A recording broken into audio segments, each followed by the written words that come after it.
Where we left off last night was we were in the middle of the 8.2.2 results of the public exhibition planning proposal, Wingecarribee Community Heritage Study. There was a bit of debate and then we moved to Councillor Kent, who was proposing an amendment. So I will open back up to Councillor Kent. Thank you, Mr Mayor. Before I do, a question please to the General Manager through you.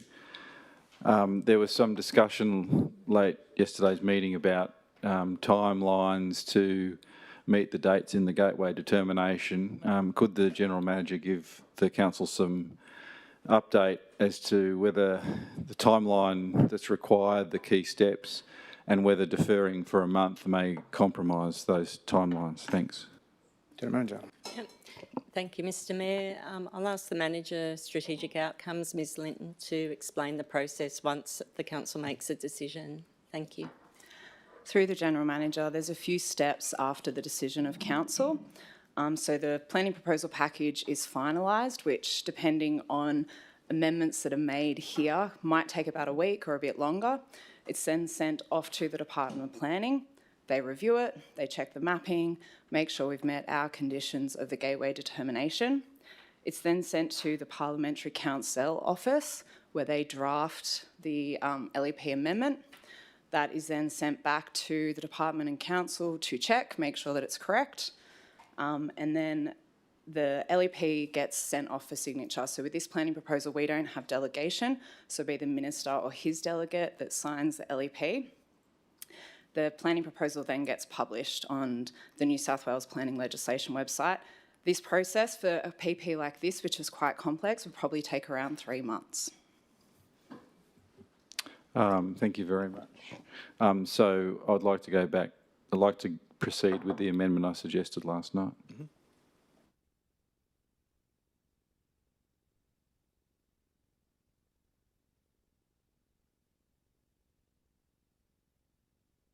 We're going back to the original motion. To the officer's recommendation? Officer's recommendation, sorry.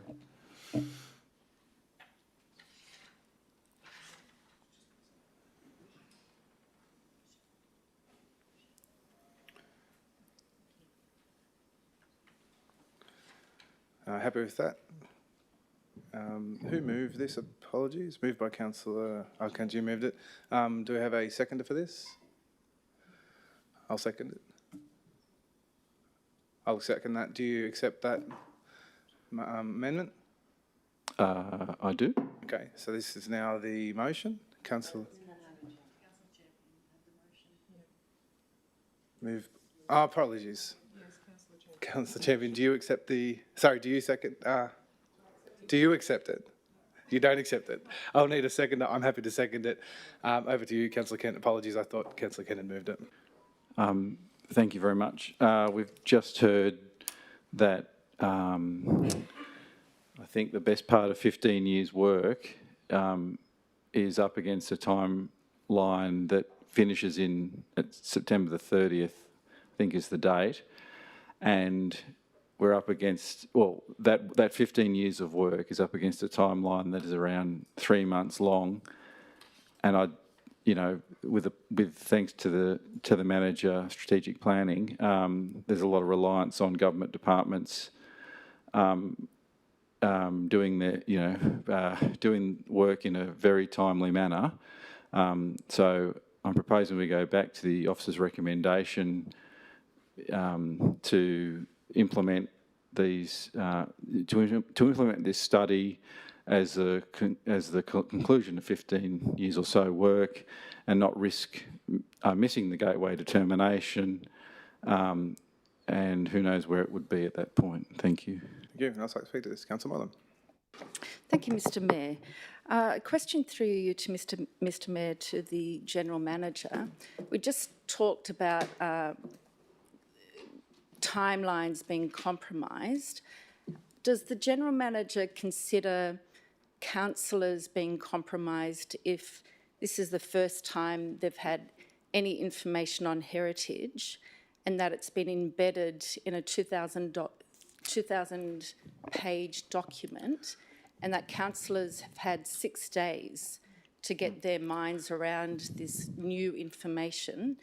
notwithstanding the 17 years preceding this, is there any reason why it was only this meeting that councillors had to decide on this? Can we have some information between now and the gateway, please? I do believe the General Manager answered this last night, but would you like to answer again? You are correct. I did answer it. However, Mr. McCabe, is there anything you would like to add? Yes, please. Through you, General Manager. To the day, 1 year ago, you considered this planning proposal to proceed to Gateway. Whilst the Minister made some amendments, he deleted some conservation areas. It's largely the same document. And then there's obviously been public exhibition of those documents for being available for something like 6 or 8 months, and then planning panel as well. Thank you. Councillor Moylan. Thank you, Mr. Mayor. Question through you to the General Manager. How much have we spent as a council on a consultant to oversee heritage? And when will we get an employee and a reviewer employee recruited to implement this planning proposal? General Manager. Through you, Mr. Mayor, the first one will take on notice. The second one, I believe we answered last night with the adoption of the 26-27 operational plan. That is now in place, and I believe Mr. McCabe responded to that last night. Thank you. Councillor Smith. Thank you, Mr. Mayor. A question through you to the General Manager. Please correct me if I'm wrong. I take it that heritage is not a static thing. If properties change in their conditions, there may also be, things that may have been missed on a listing or something like that. Could you explain how much this is set in stone, and if anything changes, say, on a property, will that be reviewed, or what the process might be, so we can have clarity, please? General Manager. Yep. Through you, Mr. Mayor. Ms. Linton, thank you. So the heritage listing is, through the General Manager, apologies, the heritage listing is in our LEP, so that's legislation. That is, once it's enforced, it's there. However, supplementary to the LEP is heritage information sheets. They can be updated whenever we need to. So as more information comes to light, and even through the public exhibition of the PP, more information has come to light about these properties, and that can be included in those information sheets, which can help people who manage these properties and look after them. Okay, would anyone else like to speak to this? Councillor Moylan. Thank you, Mr. Mayor. Through you again to the General Manager. How will we manage situations where, as we heard in the public forum, a property owner needs to take the option of going to court to modify their garage due to a heritage issue which was raised 2 years after the DA was initially applied for? General Manager. Mr. Mayor, we can respond broadly in terms of DAs and heritage. Mr. McCabe, would you like to share with the councillor how that's managed? Through you, General Manager. In relation to the timeframes quoted, I disagree, firstly.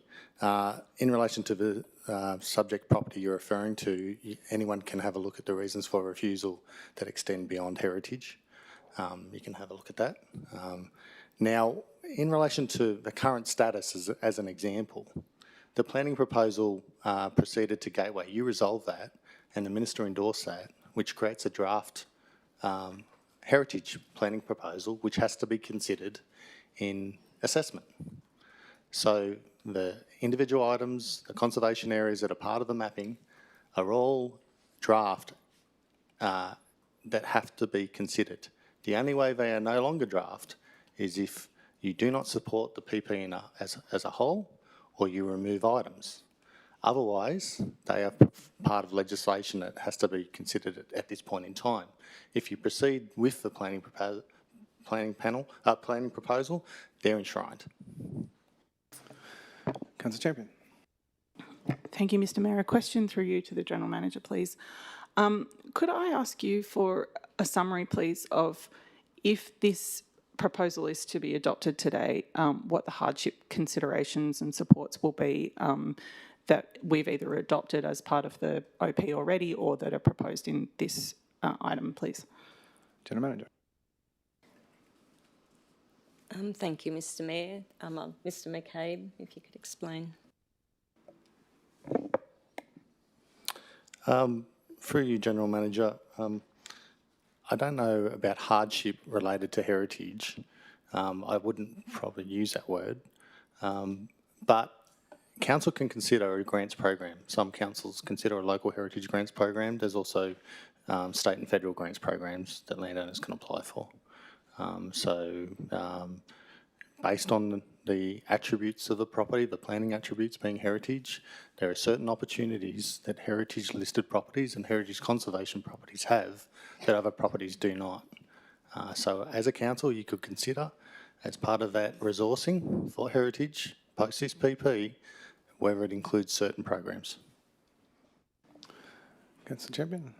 Thank you. And just a question of procedure, please, either to yourself or the General Manager. If we resolve the amendment that's currently on the table before us, I just want to be sure, is it possible to, if we don't resolve this amendment, is it possible still to resolve the PP while adding additional clauses? It would be, wouldn't it? Just depending on those clauses. Okay, but they would just need to be different to the ones that we're currently resolving? I guess it would just depend on the nature of the clauses as to how it affects the procedure. Yeah. Okay. I would like to foreshadow an additional amendment, but if you could, I'll come back to you with that, please. Thanks. Councillor Russell. Yeah. Mayor Fitzpatrick, through you to the General Manager, what is Council's appetite for actually providing some leadership on seeking grants to support applicants so that they don't have to have the burden of the cost if they weren't originally informed that their property was going to be dealing with heritage issues? General Manager.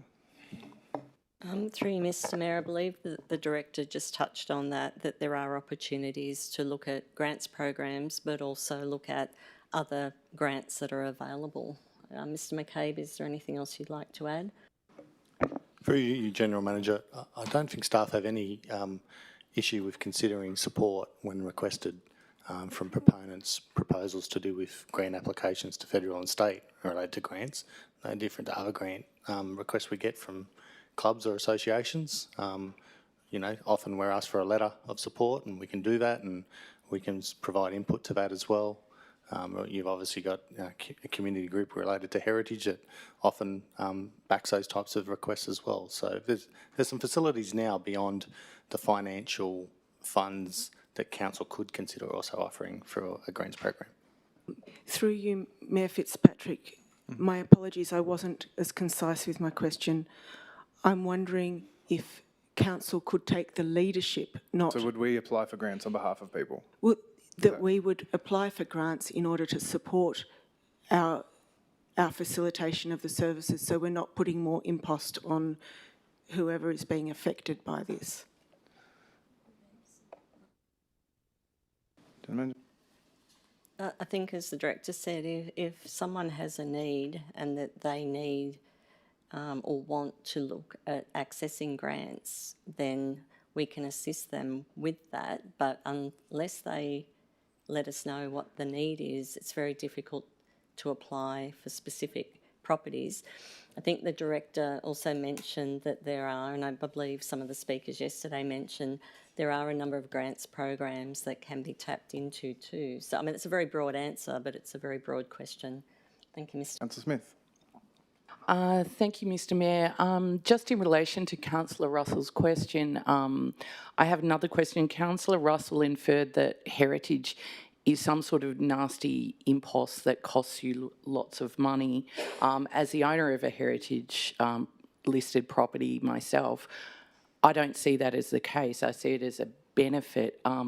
Could the General Manager speak to that issue? I think there's some confusion around that heritage listing is a bad thing. Sorry, I'd like to speak to misrepresentation, please. Go ahead.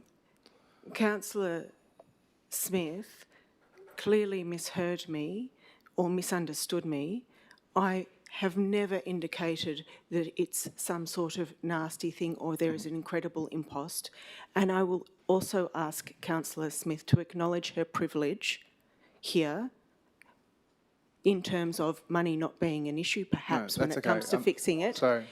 Well, I did not say Councillor. it was... Sorry.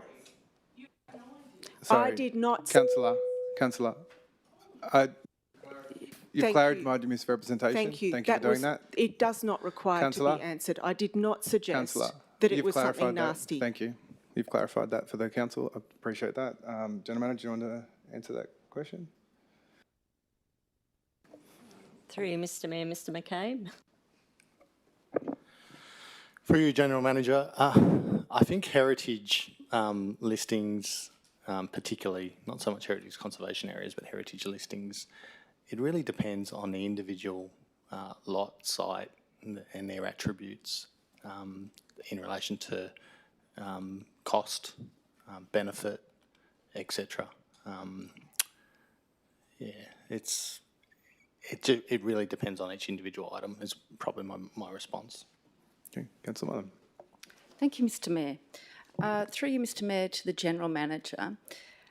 I noticed a lot of the business paper referred to property owners with concerns around procedural fairness.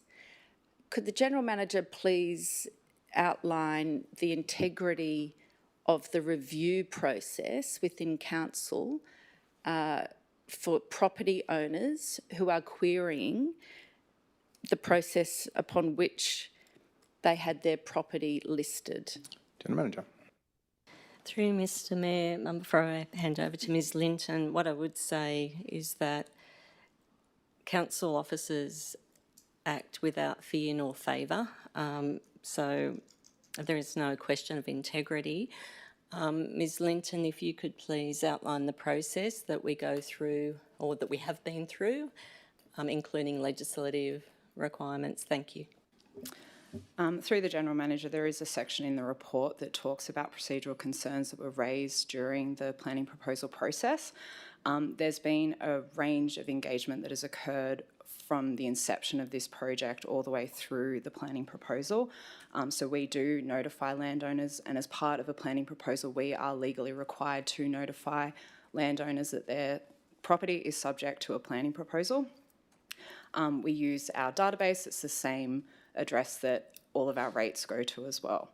So that happens when the planning proposal is going on public exhibition, and then when we've had submissions and the planning proposal has been reported for finalisation, landowners are also notified. So they've been notified about the local planning panel meetings as well. I know there were some concerns in the submissions around how the properties were identified and whether there's been adequate review of them. So all of the properties that are listed in this planning proposal have been viewed if they're viewable from the public form. So some sites we've been able to access internally and actually have a look at.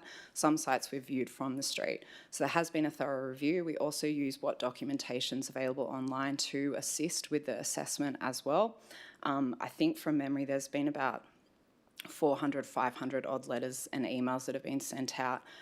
Actually, probably more than that, because I think it was 400, 500 emails and letters sent out for this stage of the planning proposal. So there has been extensive consultation. There was also consultation on the study itself, as well as the planning proposal.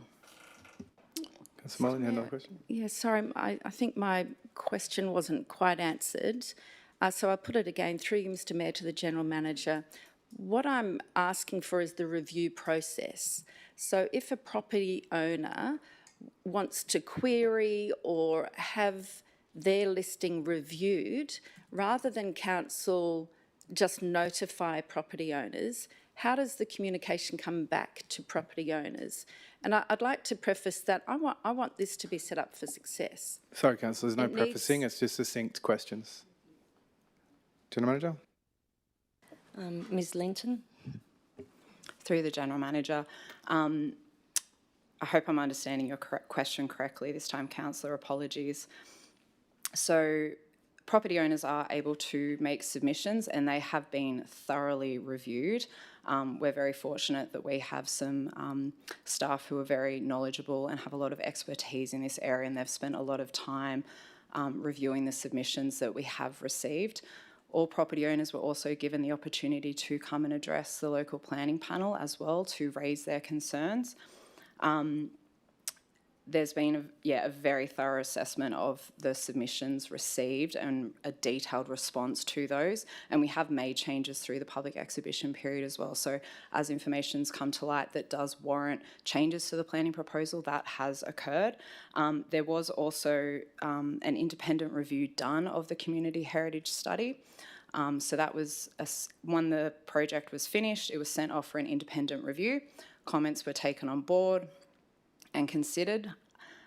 During this process of the planning proposal, we've also had an independent review of some of the submissions as well to help with that. And then we've had another person review some of the submissions as well.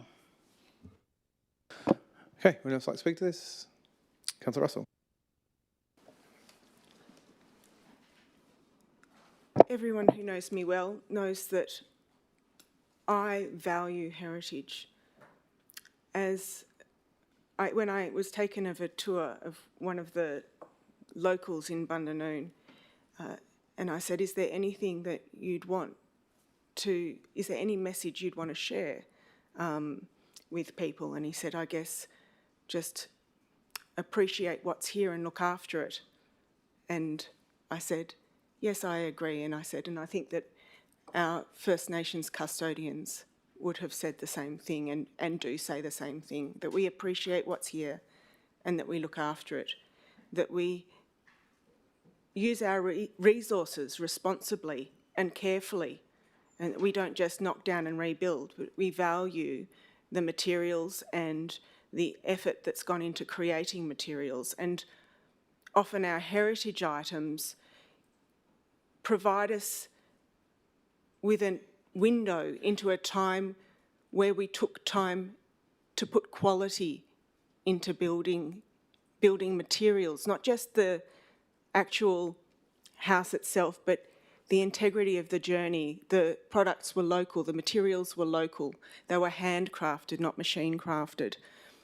And I think that the value of remembering that when we're dislocated in this world today from so much of where we come from, what we need, it's when everything's local and it's located in place. And heritage often reflects a place too. So I value heritage. I'm also going to speak briefly, and I know I don't have much time, to the heritage of governance that we are in charge of in this chamber. I think we all have a role in this. I think that when we're dealing with concerns from our community that are perhaps not expressed in the most respectful way possible, I return to my teaching philosophy, and I know that all behaviour is due to an unmet need. When we don't have that rigorous bringing councillors to a workshop to make sure that we're canvassing all issues, when we can hold those briefings, as everyone knows here, if they're open. This would have been fantastic as an open workshop before council, I will say. When we rush processes, then we've also got our own heritage to consider in terms of what are we burning down in the process, in our governance practice, that we need to do better to build trust, to retain confidence in council. Everyone here, from the gallery, who know this to be true because they know it's about the integrity of the journey. Thank you, Councillor. Would else like to speak to this amendment? I'll just remind everyone we're still in an amendment. Okay, I'll now, sorry, you want a question? Okay. Okay, I will now put this amendment. All those in favour? Councillor Kent, Councillor Smith, Councillor Fitzpatrick. All those against? Councillor Champion, Councillor Duffy, Councillor Russell, Councillor Moylan, Councillor Farrell. That is lost, so we are back at the deferral, I believe. Yep. Yep. Can I get your amendment, please, Councillor Champion? Thank you. I'd like to propose that we revert to the original proposal, the original text of the officer's recommendation, with an additional clause that we re-establish the Wingecarribee Heritage Assistance Grants Program as soon as is practicable. Sorry, yeah.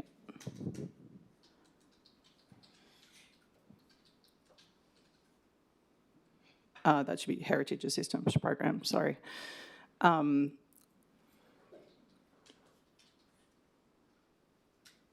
contact owners of newly listed properties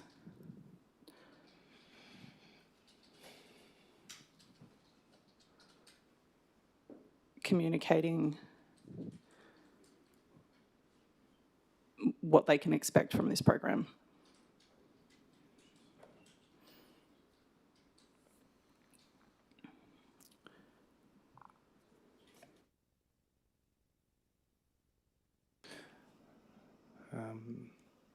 So is there a financial burden to this, Councillor Champion? I assume staff assess. So yeah, as per the code, how would you fund it? It's possible that this would need to be assessed for the following financial year, I believe, just because we have just resolved the OP for this year. So I would like to ask, this is a question through you, how soon is practicable? How can that be managed? Yeah. Yep. General Manager? Yep, thank you, Mr Mayor, and thank Point of you. order, Mr Mayor. The Code of Meeting Practice says that councillors are to identify a budget source for a notice of motion only, not for an amendment. So in support of Councillor Champion, she's not required to identify a budget source. Okay, I'll just check that with governance. Thank you for raising that, Councillor Moylan. Did you still want to answer, General Manager, while ago? Oh, you've got it. Yeah, clause 10.9 talks about motions requiring expenditure of funds, needing to identify a funding source. Sorry, point of order, Mr Mayor. It also refers to the General Manager. If the councillor hasn't, then the General Manager can bring back a report. Correct. That's up to the councillors. That's up to Councillor Champion to either identify. So funding either has to be identified or a report will back. But it is not my amendment, councillor. So it's up to Councillor Champion whether Councillor Champion brings back a report to the General Manager or identifies a funding opportunity. May I speak to a misunderstanding, Mr Mayor? So it refers to a motion, a notice of motion, not an amendment. It refers to a motion. This is a motion. Okay, and it's Councillor Champion's amendment, and Councillor Champion is not required. It's my obligation as the chair to make sure that procedurally the meetings are sound. Do you have an issue with finding a funding source for expenditure? Mr Mayor, the question's back to you. Do you have an issue with the Code of Meeting Practice? Absolutely not. I abide by it perfectly. Councillor, you're calling into question the procedure. I'm telling you that the procedure is that a funding source is to be identified or a General Manager can bring back a report. But it is up to the councillor proposing the amendment to do either of those two things. So we'll move on. Councillor Champion, I'll get an answer to your question. Thank you, Mr Mayor, and thank you, Councillor Champion, for the question. Mr McCabe, could you explain what's in the 26-27 financial year plan? Thank you. Through you, General Manager, at this meeting, or should I say last night, you resolved the operational plan actions and budget, emphasis on actions, where there was an action of 2.2.3.1. This was detailed in the councillor question responses, where it talks about council reviewing heritage resourcing. Now, that resourcing could be financial, human or otherwise. So I think the action is already there. The matter of timing, I think we could definitely come up with something for consideration within the quarter, so, say in line with the timing of the Gateway deadline. Okay, great. Councillor Champion. Thank you. Just a follow-up question. So can I be clear, Mr McCabe, you're saying that this is already, what I'm proposing here is already for consideration in the current operational plan and might be responded to, if we were to resolve my amendment, as soon as practicable could be the first quarter of this year? General Manager. Thank you, Mr Mayor. Yes, potentially. Yep. Cool. Well then, Councillor Smith. Through you, Mayor Fitzpatrick, to Councillor Champion, could you just explain for the chamber and the audience, the Wingecarribee Heritage Assistance Program, is that the same program as the Heritage Advisory Committee that ran before the Administrator? Thank you for the question. I don't believe so. That's not my intention, and you may wish to direct that question to the General Manager instead of me, who has more information on the specifics.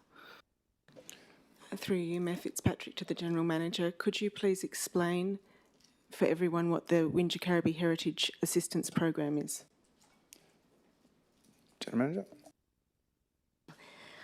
I think we might be talking at cross purposes. So what's before the council is point 6, which is an amendment from a councillor to re-establish the Heritage Assistance Program.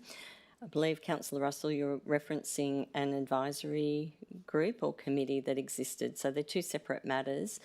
Mr McCabe, in relation to what a Heritage Assistance Program would entail, noting it's yet to be formed, what do you see as some of the key components? Through you, General Manager. So generally, local council grants programs, and Wingecarribee ran one in the past, it's usually a small dollar-for-dollar basis grants program for particular items, so heritage listed items, conservation areas and properties identified as potential heritage attributes. I suppose through experience, I've seen some in the past in more urbanised Main Street areas where awning replacement back to original awning type is one of them, in relation to more passive and environmental design and building technology being inserted into heritage items is another. So there's a raft of different criteria that we could explore for individual owners and to meet their needs. Councillor Smith. Thank you, Mr Mayor. A question through you of the General Manager. Just the words newly listed properties, that's a very vague term. Would that need a time frame? General Manager.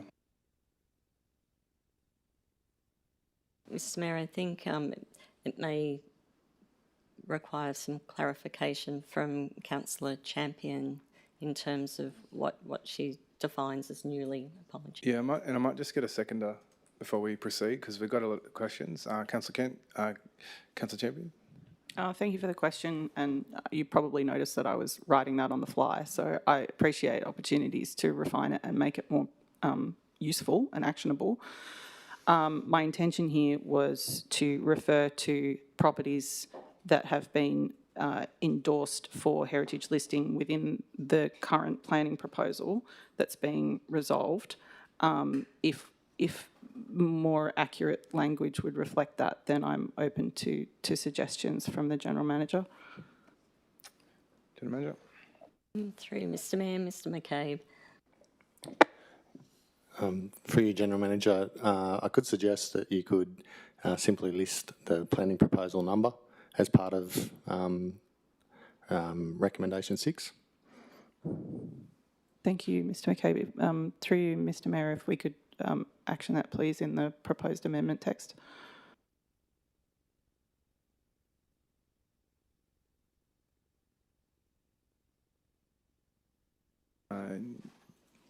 Yep, and I'll get a second. I should have got a second and then got. So your do we approval, need to let the amendment lapse and then What do we need to go do? back to it? Let me think.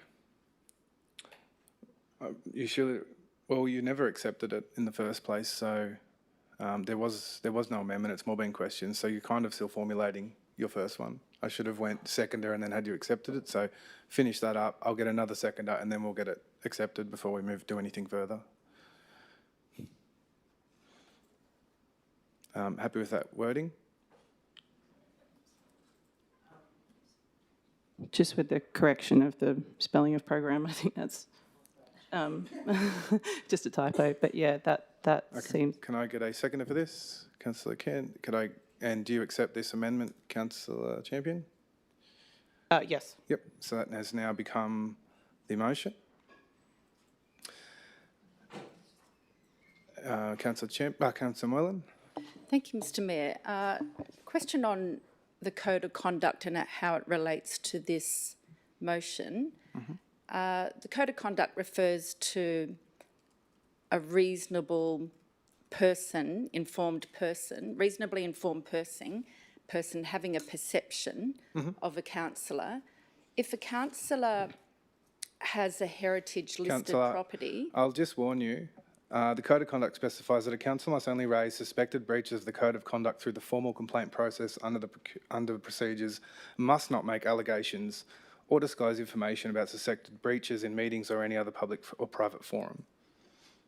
Mr Mayor, I'll speak to a misunderstanding. No, Councillor, I'm asking generally, I'm not alleging anybody. I cannot asking a comment. question. I cannot comment on the conduct. It is up to each individual to declare their own interests, and it's not a comment that I can make. So I can understand for myself, hypothetically, if I were to I'm have not going a to speak in heritage... hypotheticals, Council. I'm not going to speak on people's declaring their own interests. And if you have an alleged breach, you'd have raised it through the correct processes. So we're at Councillor Champion speaking. Actually, no, because it became the motion. I have an amendment. Councillor Russell, go ahead. I've sent it through to governance.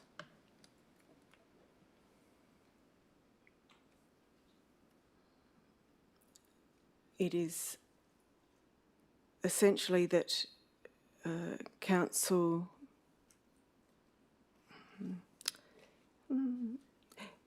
re-establish the Volunteer Heritage Advisory Committee.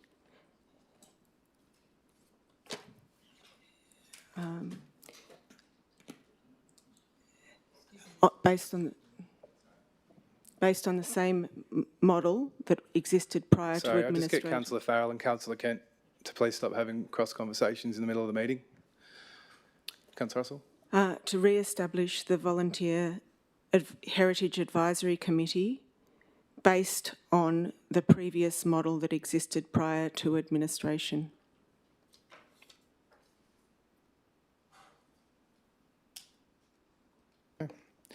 Okay, we Do you will accept need that? a seconder for that. Oh, sorry. Yep. We seem to have lost clause 6 that I just added. So this would become clause 7? Yep. Thank you. We'll just get that fixed up.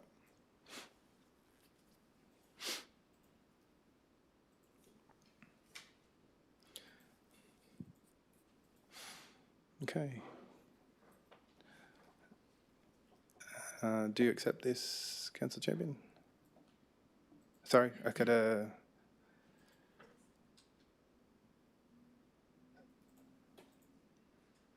just double checking governance. I do need to get a seconder before it's accepted. Yep. Yep, I'll get a seconder for that, please. Councillor Moylan, Councillor Champion, do you accept this amendment? No? Okay, Councillor Russell, go ahead. This,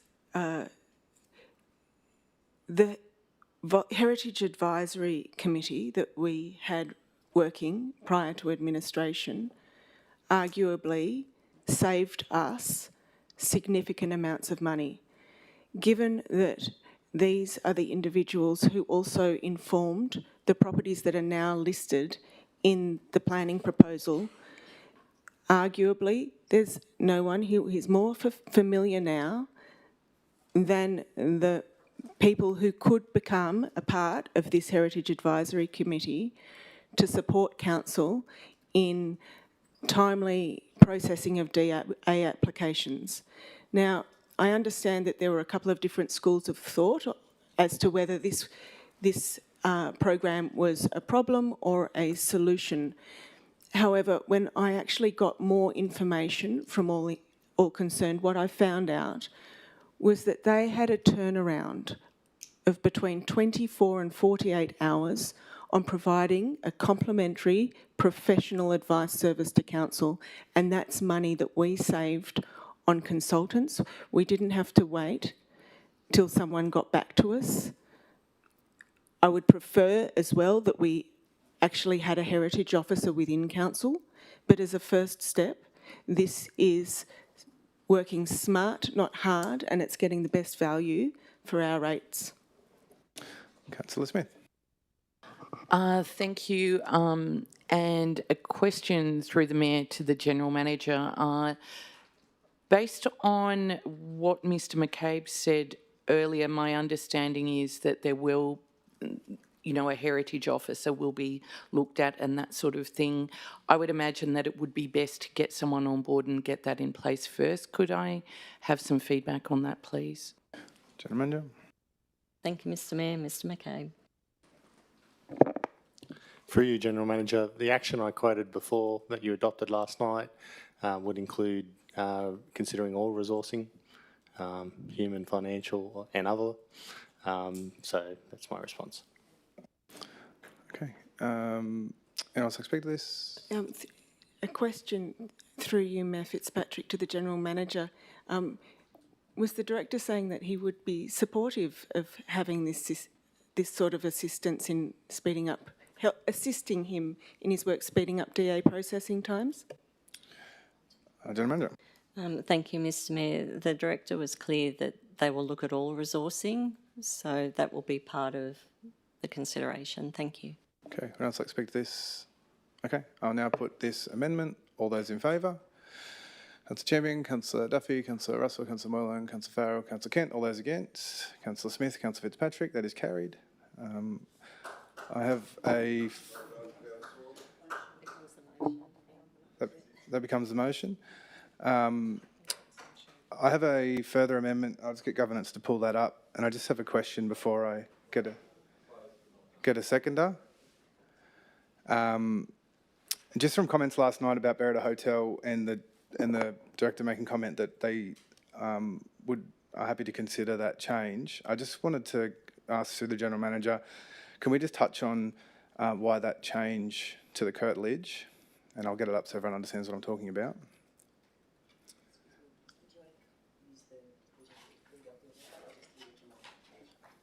So I've got it here, just what's in red. Added in. Yeah, and leave everything else as is. So through you, General Manager, when we pull this up, I just wanted to, again, the Director to comment on why they are happy, why this is supported and not others, and why it didn't come in the original package, and why it was supported last night. And I'll just wait for the words to come up. Yeah, thank you, Mr Mayor. Mr McCabe, thank you. Through you, General Manager. You'll recall that in the public forum yesterday, there was Stephanie Vitala, partner at Denton's, who spoke to this proposed heritage item or draft heritage item. Now, as part of Stephanie's representations, she also touched on a report that was prepared by Weir Phillips Heritage, who are a professional heritage planning consultant. Now, when this matter was being considered by the Wingecarribee Local Planning Panel on the 27th of May, of which that panel comprised of heritage experts, there was discussion with both Stephanie and the planning consultant at that time, where their representations and their information wasn't mature enough to be supported, but the panel encouraged them to, if they had the motivation, to do more research and come up with an evidence-based proposition. Now, since that time, the 27th of May, that is what they've done, okay? And basically the Weir Phillips Heritage report recommends a reduced curtilage for the site. So it still remains a heritage site. It's just simply the footprint on the map that would be reduced. So part of the lot as opposed to all of the lot. That's in summary what that would be. So what that means is the listing in Schedule 5 for the heritage would, rather than quote the whole lot, would simply say part of, and the map itself would have a reduced shading. Councillor Smith? So just to confirm, that means that Berrida Hotel would still be heritage listed. It's not removing, it's just changing the curtilage. Correct. Okay. I'll get a seconder for that. Councillor Smith. I don't need to speak to it. Councillor Moylan? Thank you, Mr Mayor. Through you, Mr Mayor, to the General Manager, it was great to hear that Council got back to Berrida Manor and the lawyer representing them. Do we also get back to residents and property owners who query their listing and have issues and disputes? How do we get back to them? General Manager? Mr McCabe just explained the process that occurred, but Mr McCabe, do you have anything else to add? Through you, General Manager, Ms Linton touched on the communication that's occurred beyond the written communication that's occurred at every stage. There's also been verbal communication, there's been meetings, there's been engagement with planning panel members who are heritage experts. There's been a lot of avenues for people to make representations. I think the question would be whether staff support those requests, where in this one we do. Apologies, I should have asked Councillor Champion. I got seconded. Do you accept this or do you want to debate it? Could you please point me to the exact language? Just right under number 1. Oh, it's in number 1? Yep, with additional amendments to the property description, 6 David Street, and then it goes on from there. Thank you. Yes, I'll accept this. Okay, that has become the motion. Would anyone else like to speak to this motion? Councillor Russell. I have another amendment Go ahead. that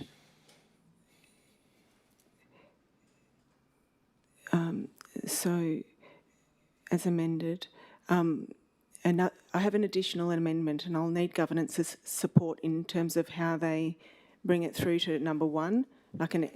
I would like to excise once again part of, and I don't know the lot number without some assistance. It's the, part of the lot number for 126 Barrel Street, Bowral, but it's just the garage.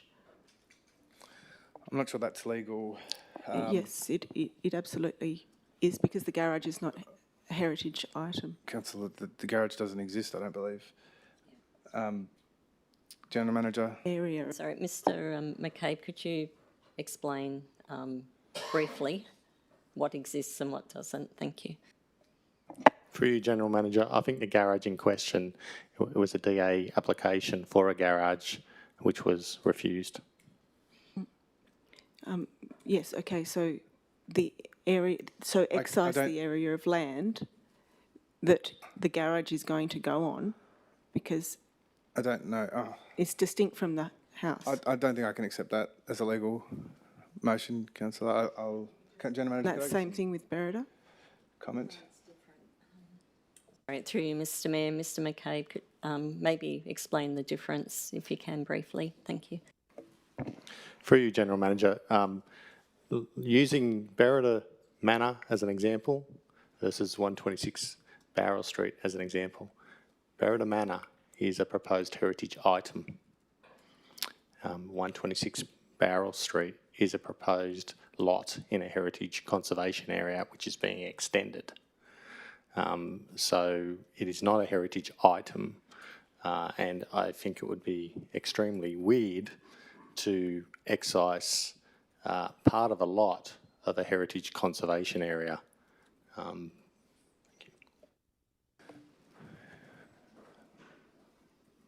Councillor Moore? Thank you, Mr Mayor. I'll speak to this motion as it stands.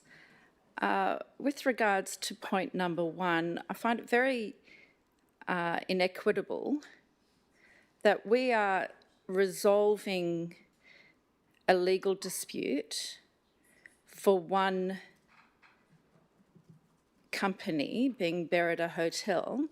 However, we're not Councillor, affording it's not a the legal same... dispute. Councillor, it's not a legal dispute. I have a question, Mr Mayor. Was a lawyer here yesterday representing Berida Manor? Yes, Councillor, but it's not a legal dispute. And did they refer to not receiving a response from council on their requests? Councillor, your question is irrelevant. It's not a legal dispute, is the point I'm making. So please proceed. Thank you, Mr Mayor. So as I was saying, we had a lawyer representing Merida Hotel yesterday, and it seems to me that that issue that lawyer raised yesterday has now been resolved. Do we afford the same goodwill to all the other residents who have got issues, who may not be represented by lawyers in this place and may not have lawyers represent them and their interests? Do we apply the same sort of goodwill and resolve for them, or is it just one proponent? Who's that directed to, Councillor? I was speaking to the motion, but it Okay, is a okay, question at the end to you and to the General Manager. The director's answered for me. I'm happy with his answers. Do you have anything else to add, Councillor?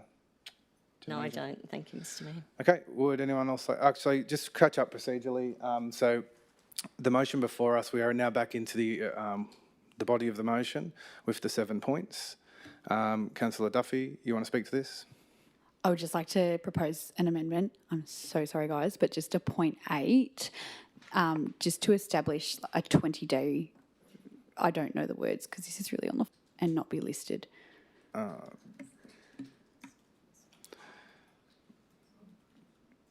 then it doesn't intervene with the gateway determination. It does. Does it? Because if we're agreeing to, or not agreeing, if we're not agreeing, then we're not agreeing. If we're agreeing to put it on, then I don't know how this 20 days. Don't worry, lapse that. You can. I mean, you can. I can just ask for more. I can get more clarity. I'll just speak against. So lapse the amendment. I'll just speak against the motion, if that's okay. So I'll do that now. Okay. No, I just need to think about what I'm trying to say. Okay, so I will not be supporting this recommendation. I know there's a considerable amount of work that have gone into these studies, and I understand why they have been undertaken, and I appreciate the intent behind them, but I can't fully understand the unintended consequences for homeowners who do not want to be heritage listed, and I really believe that that is their right. As Daryl Kerrigan famously said in the movie The Castle, a man's home is his castle. While planning has an important role to play, we should be very careful before imposing additional restrictions on what people can and can't do with their own homes and properties. I appreciate the objectives behind this work, but I'm not convinced that the benefits outweigh the additional burden that will be placed on homeowners. We need to strike a balance between good planning outcomes and restricting the rights of residents to enjoy and improve their own properties without unnecessary interference. So for these reasons, I cannot support this. Okay, Councillor Smith. Can I speak? I haven't spoken to this motion. Can I speak?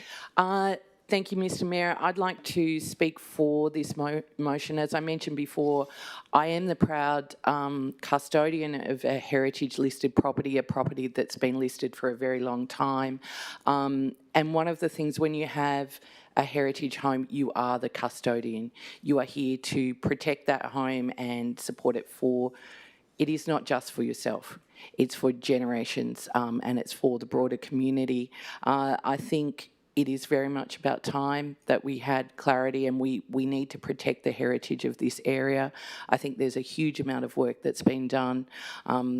over a very, very long time, and I think we need to move on this now, and so I am fully supportive of this motion. Councillor Farrell.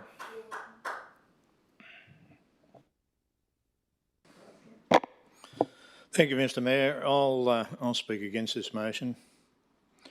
In my opinion, and I stress this is my opinion, this is an overreach of people's personal property. I understand a lot of passionate people have put a lot of work into this process, and I don't wish to diminish this work. However, in today's climate of all levels of government interfering in our lives, and not for the better, I might add, I'm going to step back a pace on this proposal.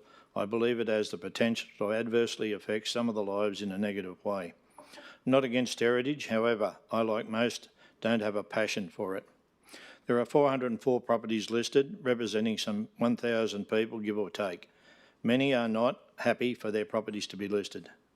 Their reasons vary, but their overwhelming objections are financial loss, delays in DA approval, stress, lack of information and consultation. These can be real or perceived problems. I know heritage does not prevent renovations and/or change to a property, but it does add more complexity to a DA approval, I believe. There is increased cost in labour and materials. There can be often differences of opinion between architects, builders, heritage people and council compliance officers. I have confirmed this to be true in some cases. According to real estate agents, the ability to sell a heritage home can be diminished as soon as the prospective buyer is made aware of the heritage listing. In addition, I have driven the Shire looking at many of the properties, and I can tell you from a non-heritage person's point of view, I see no benefit in the listing of many. I have spoken to Mr Dennis McManus of the Wingecarribee Heritage Group. I found him to be a thorough gentleman and a passionate heritage advocate. He highlighted to me the council does not have a positive and proactive heritage program in place to assist owners and the community, something the planning panel picked up on and included in the recommendations to council today. There are plans to rectify some of these concerns in the not too distant future, independent of today's decision. However, I don't think this will alleviate the anxiety felt by those affected by this proposal. I'm not trying to convince any of my fellow councillors that I am right. Each need to, and I believe, will make their decision according to their own judgment. I cannot vote in favour of this motion. I cannot, in good conscience, perhaps disadvantage the people who do not want their properties listed. I will not be party to causing stress, anxiety and financial loss to those people affected by this proposal. Thank you. Thank you. Councillor Russell.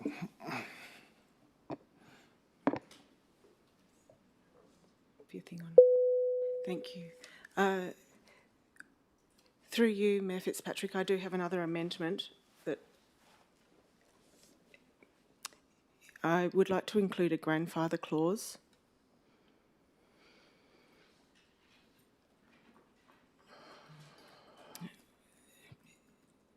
Where include a grandfather clause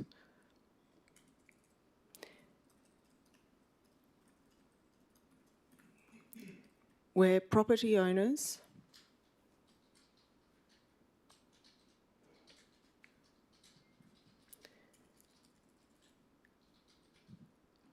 were not informed upon upon pre-DA submission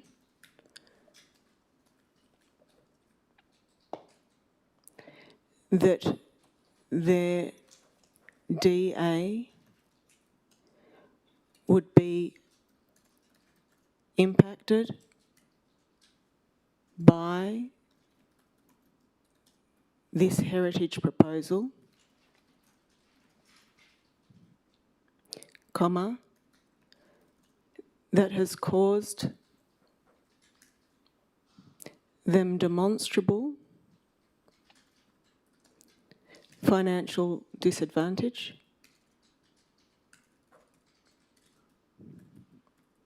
in terms of investment in plans,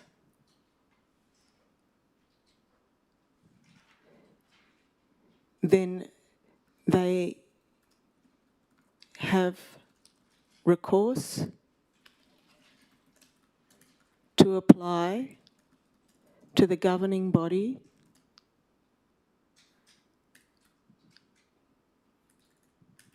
of this council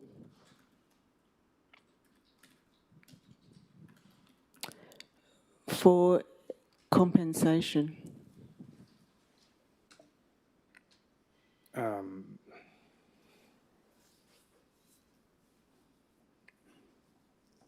I'm not sure that's a legal motion, amendment, councillor. Mr Mayor, could you please Sorry, councillor. I have a question, Mr Mayor. Yep, Can I and I ask a didn't question? call for your question. I'll come to you in a second, councillor. General Manager, do you have any comment on this before we proceed?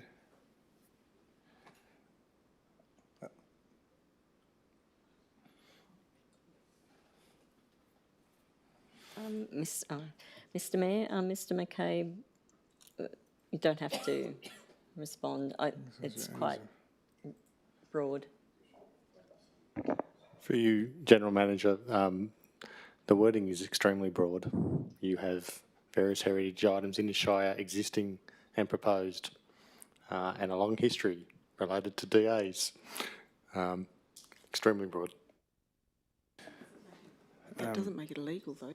No, governance. It's not an illegal motion, notice. Okay. No, I'll get a seconder for this. Councillor Moylan. Councillor Champion, do you accept this? Councillor Russell. This does not automatically, this proposal for a grandfather clause does not automatically enable people to get money from us. It just gives us, as a governing body, some oversight where there may have been any inconsistency or in processing any imperfections in how we provided information to applicants. I am just wanting to ensure that we have all the checks and balances in place to make sure that as a council we are not the subject of any animosity over this. I think that heritage, Councillor Smith, I think heritage needs to be celebrated. I do. I think all of this needs to be in a really positive light. And I don't want to give anyone the opportunity to say, hey, we bought this house and we were not informed it was part of a heritage proposal when we bought it. It was not on our certificate. Yet we have had representations from one member of the community who said it wasn't on a certificate when they bought the house, that there was a draft proposal for it to be listed as heritage. And then they were not informed when they had a pre-DA lodgement meeting with council that it could be impacted by the draft heritage. And so they invested in plans accordingly. They then had to go back and redo plans. Now, these are all costs. They're cumulative costs to the community that we have a responsibility to consider as a governing body about how our decisions impact the lives of people. We are not saying we are going to give money out. We are just saying that we need some checks and balances just in case. We still have provision as a governing body to knock it back. But I just want to make sure that fair and square, there's no sense of injustice around this heritage listing process, because we know injustice rankles and we want to build trust with our community that we've got their back.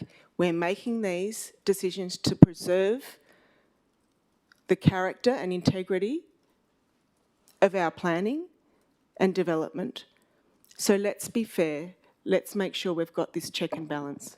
Councillor Champion.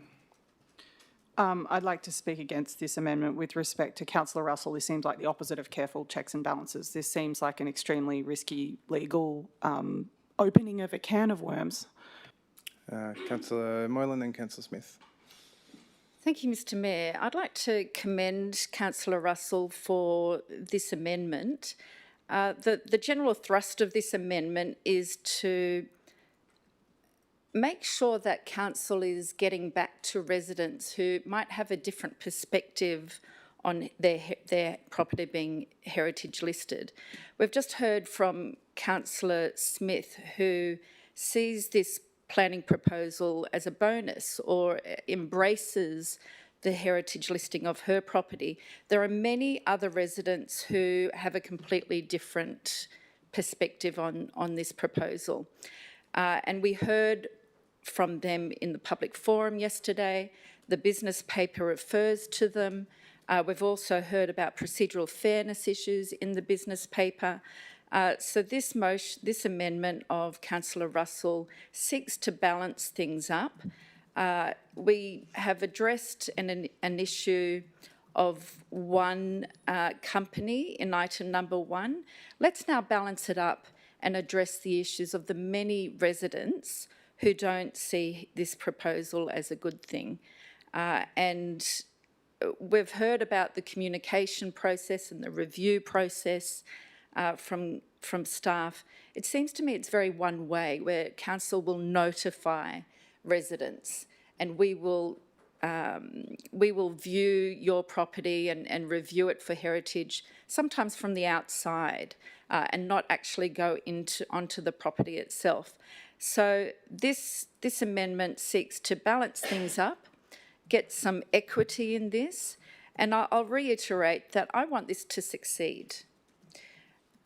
It will only succeed if we have processes in place that support the intention of it, and it will only succeed if we have council genuinely getting back to residents and having that discretion and judgment, getting back to them, like the resident we heard yesterday.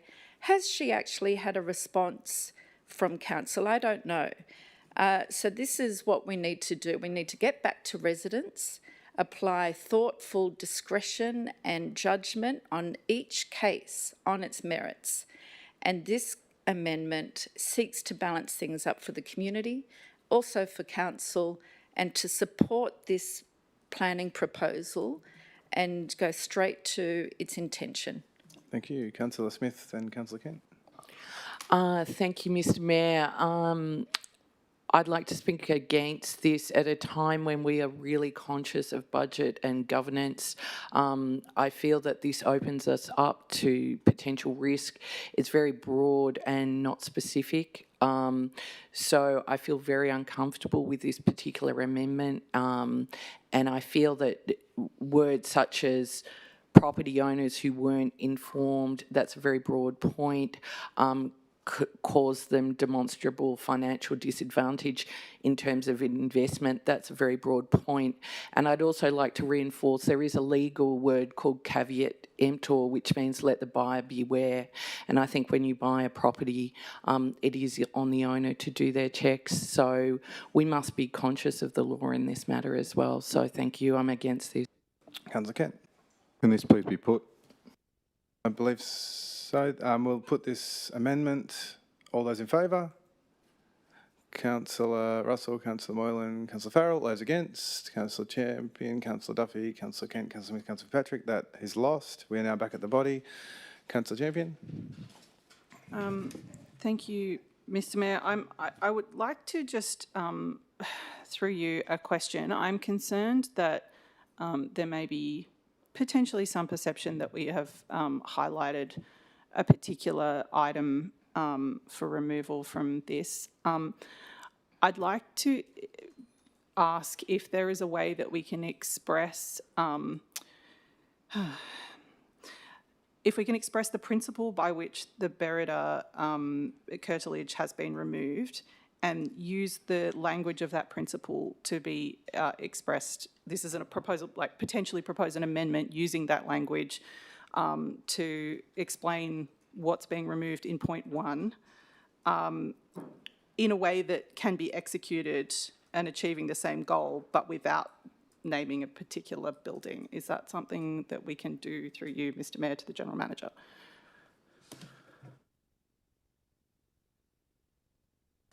Through you, Mr Mayor, to Mr McCabe. I think before Mr McCabe speaks, it's not necessarily removal, it's reduction of the curtilage. But Mr McCabe, are you able to add further? Through you, General Manager, you could suggest something that it's based on sound evidence that is supported by staff through the Weir-Phillips heritage study. Just a follow-up question, please. Mr McCabe, I'll ask you directly through you, Mr Mayor, through the General Manager. Would that suggestion be in addition to the existing text? Or would that be a principle by which we could articulate it without the existing text relating to the Berida? I'm actually quite comfortable with number 1 as worded, but if you would want to add something like that, it would be to item 1 and not something separate, because it's particularly around the Berida Manor.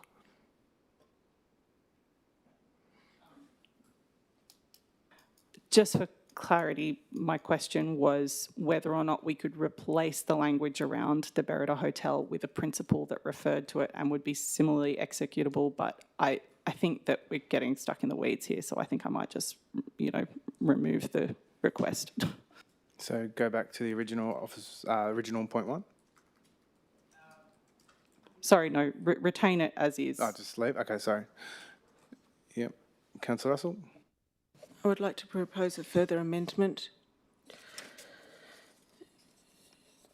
to excise Hayden Cottage to Schedule 5 of the Wingecarribee Local Environment Plan.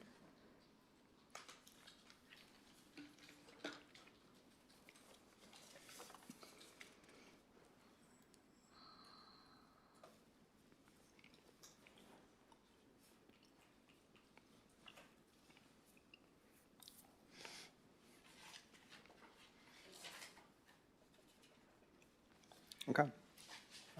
Seconder? Councillor Moylan, Councillor Champion to accept that? No.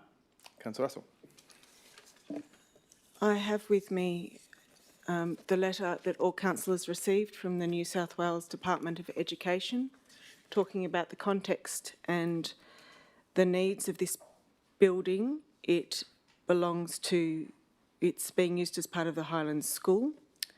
And I'm going to note the following reasons. The department has asked that it be removed because it's a school for a specific purpose, a secure school site with a very specific operational needs for its students, including strict physical security arrangements. As previously provided in the December 2025 submission, the school principal outlined that the Hayden Cottage would not be capable of meeting those operational and security needs if it were restored. If restored, the building could not be used by the Highlands School as it would not meet the security requirements. As it is currently, the cottage would remain at risk of vandalism as an isolated and unused building at the department's continued cost to maintain an asset which is not fit for its use, whilst also posing a safety and security risk.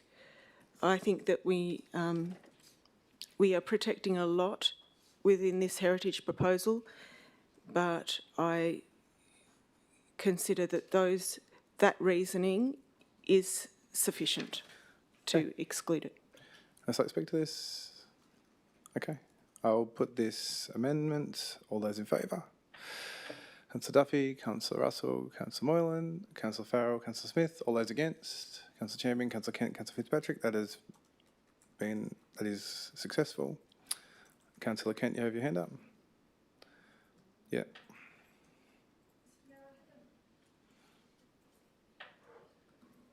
So we're back at the body of the thing. You have a question, Councillor Kent? Mr Mayor, I have I'll speak to a misrepresentation and misunderstanding, if I may. Earlier, Councillor Smith referred to the obligation on property owners to do their checks before purchasing. And the onus was on them to check if it was heritage listed before they purchase it. The point is that many residents have already purchased their properties, have done their checks, have found that it isn't heritage listed. Sorry, Councillor, were you and then- Councillor, were you misrepresented? Sorry, the misrepresentation was not referred to any individual in the first place. I'll just get governors to check that. And it's councillor's opinion. Yeah. No, but it's an incorrect statement. It's a point of order. I have a point of order. Councillor, I'm going to say that is the council's opinion, and I'm just going to check with governance what a misrepresentation refers to. Okay, in the meantime, while we're waiting for that. Councillor, no, we'll just wait for governance, please. It's about a councillor being misrepresented. Okay, It's so you were not it's misrepresented, councillor? Misinformation is not a point of order. Okay, so Councillor Smith misrepresented Councillor Russell's amendment. Councillor, you can't speak again. You tried this last night. You can't speak to somebody else's misrepresentation. So we're going to move on. Councillor Farrell, Mr. you had Mayor, your I hand have a up. point of order. What is your point of order? Councillor Smith made an incorrect statement when she said that the onus is on a property owner to do their checks. She referred to caveat emptor. This proposal includes making property owners' properties listed after they have purchased it, after So what they is your have point done of order? that there's an incorrect statement made, both legally and also referring to this proposal. Councillor, that's not a point of order. We're going to move on. Councillor Farrell, you had your hand up.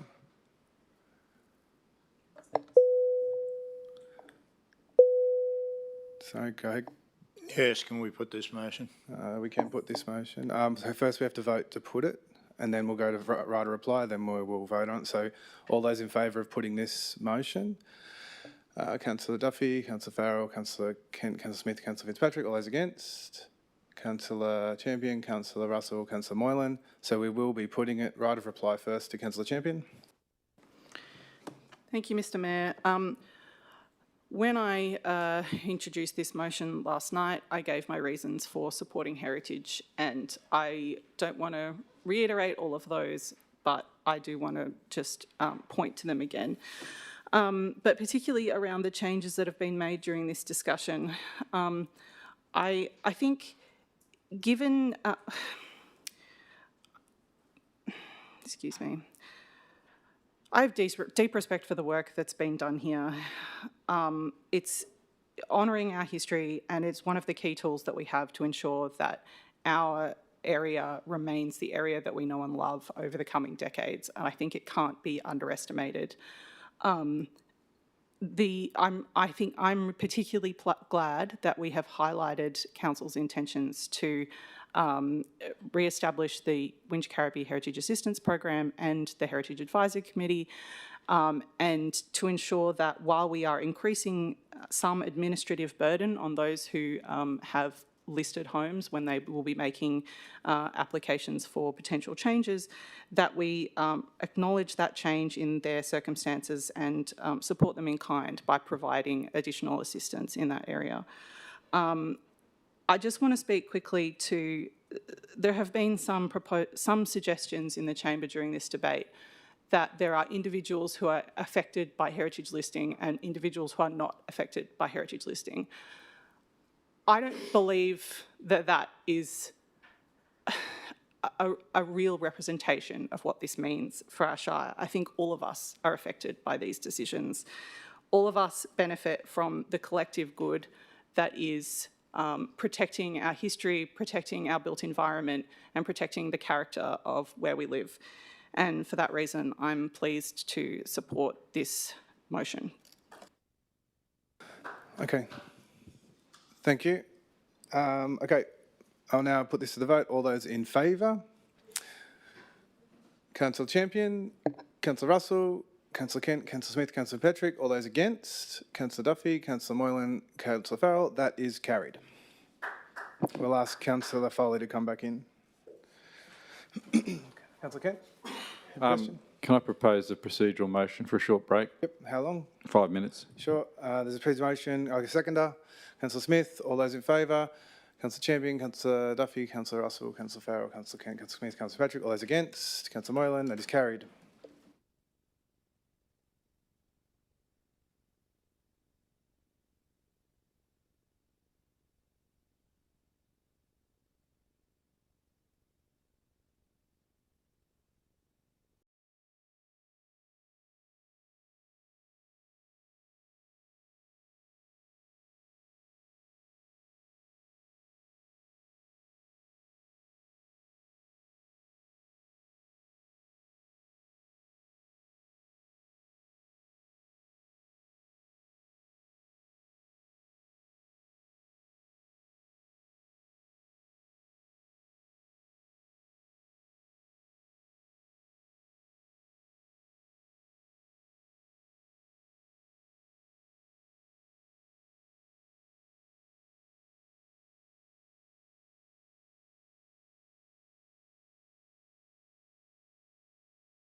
Carol. Councillor Foley, did Foley come back? Yes, she has. She's been back.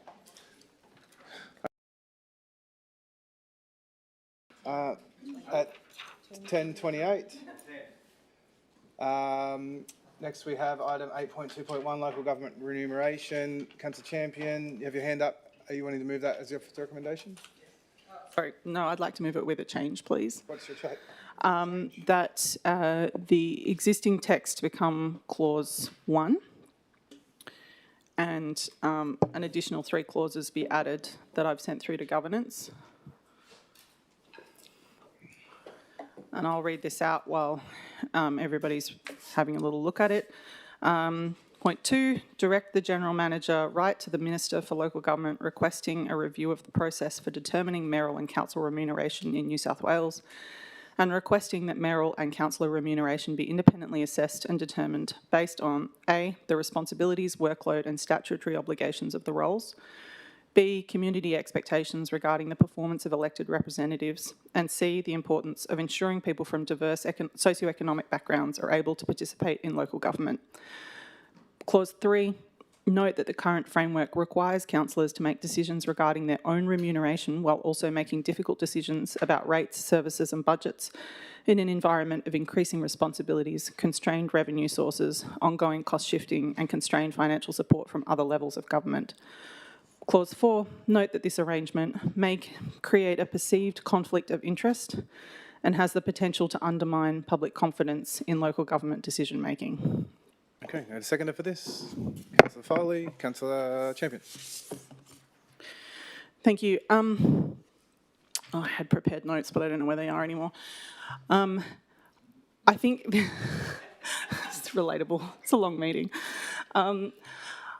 I just want to speak to my concern around bringing this item to this particular meeting and the fact that this is a systemic problem, not a problem with our council. The causes behind us resolving the financial decisions that we made last night are the same causes that make this uncomfortable. We are in an environment where we have constrained finances and local government's ability to seek revenue and obtain it from other sources is extremely constrained, and yet we are also in a position, very uncomfortably, of deciding on our own remuneration at the same time.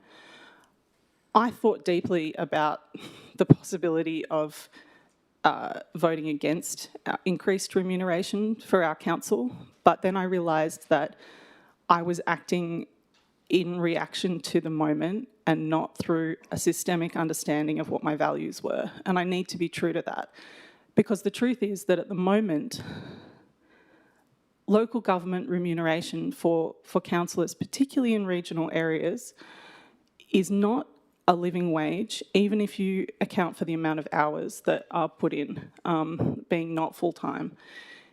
And I think that the amount of money that we're talking about here excludes people systemically from taking up elected office or putting themselves forward. People who are not independently wealthy, people who are not retired, people who don't have really extensive accommodating support networks are not able to do this work, and so it excludes people from low socioeconomic backgrounds, single parents, people who are working. We are not getting good representation across New South Wales. I think that this is an unusual environment, actually, when I look around. Across New South Wales, we're not getting diverse representation in councils the way that we should, and I think it's a systemic problem. So not voting for a small additional remuneration rise does not solve that problem.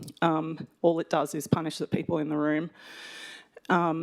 And so what I've done instead is propose these additional changes to the motion which point out the problem to the state government that has made both the decisions to constrain our revenue and the decisions on how much we can be paid. I think it is entirely inappropriate that we're making this decision about our own pay, and so I ask you all to endorse this to write a letter to the minister to ask for an independent assessment. We should not be in a position of making this decision at the same time as pursuing a rates rise. People will understandably perceive that as conflicted, and that is a position that we can't change at the moment. So we need to ask for systemic change, and that's why I think we should be calling on the state government to do this. Thank you. Councillor Smith.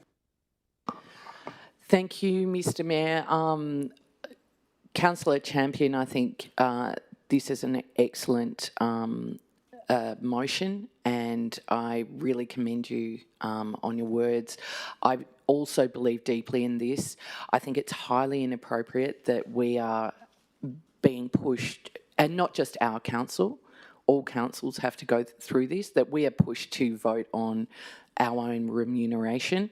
I think that civic engagement is more critical than ever in our community, and we need to encourage diversity of people from all walks of life, from all socio-economic backgrounds, from all cultures, from all experiences to engage in council. And it should be recognised, and remuneration is one part of that. In the business world, remuneration is a sign of respect and level of ability. I don't understand why that's not the case for local government, and so I'm very much in support of this. Thank you. Councillor Foley. I'm also in support of Councillor Champion's amendment, and thank you for bringing this amendment to us. I agree that endorsing the maximum fee for councillors ensures that the role of councillor does not become a luxury for only the independently wealthy, retired, or those with flexible jobs can afford. Councillors hold a tremendous responsibility, as Councillor Champion pointed out, for dealing with increasingly complex planning, infrastructure and societal issues, with overseeing an organisation with $3.3 billion in assets. Along with that, a responsibility to make real connections with the broadness of our community and to build meaningful relationships with residents. Being a councillor is time-consuming, challenging. It is rewarding work, but it is time-consuming, and it requires a range of skills to represent the community adequately, and all of that done in the public eye with a level of scrutiny that is often disproportionate to the fees that we are paid to start with. This is a role that benefits from diversity, as has been pointed out, diversity of age, gender, financial situation, many different areas. If we undervalue this role, we are sending a message: only run for council if you are financially secure and happen to have plenty of spare time on your hands. And this will deter working-age people, mums, carers. I happen to be two of those things, and I had to admit that I had to seriously consider the amount of time and the responsibility of taking on this role. What are the chances of attracting and retaining professional people with skills, experience, empathy and compassion as diverse as our community itself if we don't pay people what their time is worth? It's really important to me as a principle that doing this role doesn't cause financial hardship to anybody thinking of running. A good council relies on being able to attract people who are prepared to devote their time to serving the community because they have something valuable to contribute, rather than only serving their own interests. And I think that's important to say clearly: being paid the tribunal's maximum and caring deeply about the community are not mutually exclusive. Both of these things can and do exist at the same time. We actually heard in the public forum last night about the false binaries that are created, and it is disingenuous to present this decision in that way. We can be councillors and care deeply about this role, empathise with the community and accept the recommendations that the tribunal has put there for remuneration. And that is why I'm supporting this motion. Okay, thank you. Anyone else like to speak to this? Councillor Russell. Thank you, Councillor Champion, for putting in the direction to the Minister. However, each council has its own financial positions in terms of how much they can afford, so I can't support that. I acknowledge the issues that are faced where people are asked to decide their own remuneration, and I do think that council would benefit from a policy on this so that we can evenly apply an assessment of our own performance as to whether we should be receiving additional remuneration. So the principles that I would apply in such a policy would be, have we met our key performance indicators that we have adopted in our operational plan and budget? Has council actually met those KPIs that are in that operational plan that we made sure that were in there? Are we meeting our ratios as far as the Office of Local Government are concerned? How are we tracking on holding management to account on processing development applications and Section 68s within the Minister's timeframe and within community expectations? What is our current level of satisfaction in the community, not on just based on those figures, not on what we've pulled out of them, but on the factual figures, and what are we comparing that to? And how have councillors as a collective been utilising the additional $3,500 available per annum each to engage in ongoing professional development and training to ensure that we are able to upskill ourselves to serve our community better? I did ask in the councillor questionnaire of the General Manager how much of that collective pool has been utilised, and I was told it doesn't relate to this. And then I asked again in an email, and I still didn't get the answer, and I would suggest, Mayor Fitzpatrick, that I'm disappointed, and I would request that you hold the General Manager to account, please, on making sure that all councillor questions, because I gave my reasonings, that this is actually, I have just actually completed my Australian Institute of Company Directors course, and ironically, one of the questions was about a board, a not-for-profit board, getting to put in a pay rise for themselves at an awkward time, and it's about principles, and I explained why I wanted that information. And I said, look, it's about our performance as a collective. This is an issue where it's not just about how I'm performing, but how we're performing as a group, as a team. So I would like to propose an amendment, Mayor. I'll just get a comment on the comments you made about the answer to your question. General Manager, have you got a comment about that? Yeah, thank you, Mr Mayor. So Councillor Russell submitted a question. I responded. She may not be happy with that response, but I certainly... It wasn't a response. Sorry, Councillor, don't interrupt. Thank you, Mr Mayor. I certainly responded. And for the benefit, and I believe that response was sent to all councillors yesterday, explaining remuneration of councillors is determined by the state government, explained the remuneration process, explained also that each year we publish councillor expenses, including training and other provisions that are provided for under the facilities policy at the end of the financial year in the annual report. I congratulate Councillor Russell for completing her company director's course, no small undertaking, and a number of other councillors have also undertaken training as well that may or may not have had a cost attached to it. So in the annual report, as is what happens every year, Finance will compile the training undertaken, both paid and unpaid, as well as expenses. So I have answered the question. Thank you, Mr Mayor. Okay, I've just lost my words off the screen. I would like to propose an amendment. Yeah, what's your amendment? That council defer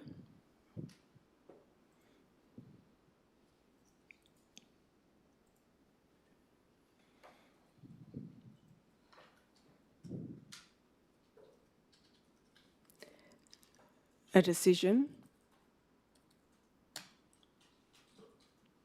regarding any increase to councillor remuneration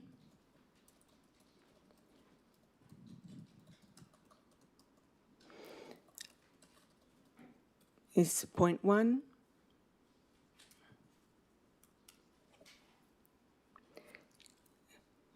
Okay, so that council defer a decision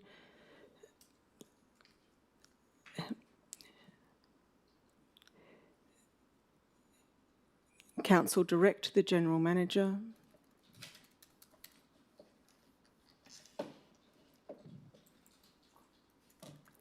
to bring back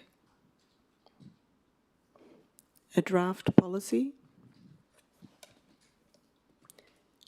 to the July 2026 meeting of council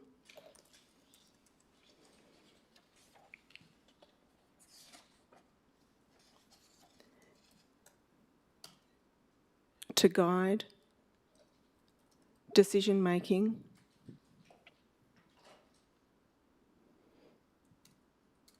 around remuneration increases for councillors and the mayor,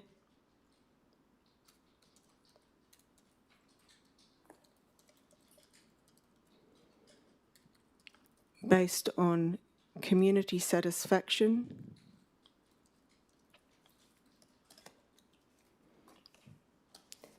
being mostly satisfied or satisfied, combined at over 75%,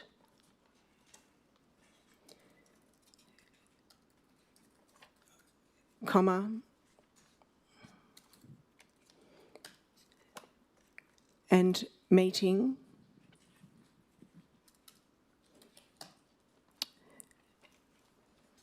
over half of the adopted KPIs in the operational plan. Okay. Happy with that wording? Yep. Okay. Can I get a seconder? Councillor Moylan, Councillor Champion. Sorry, before,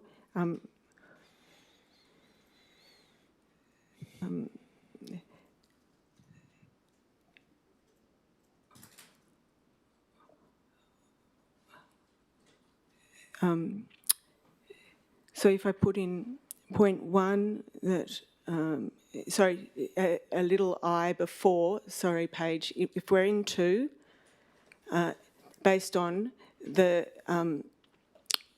the community satisfaction is the first little I.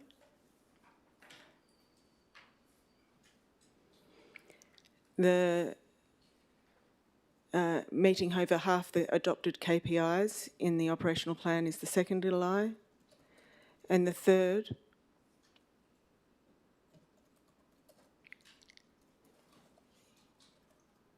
is councillors as a body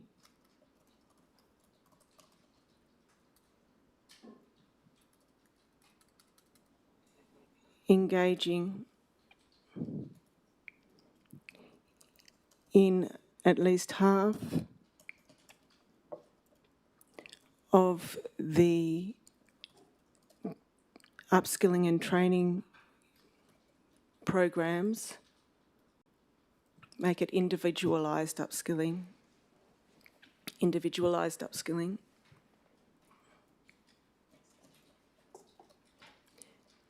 and professional development.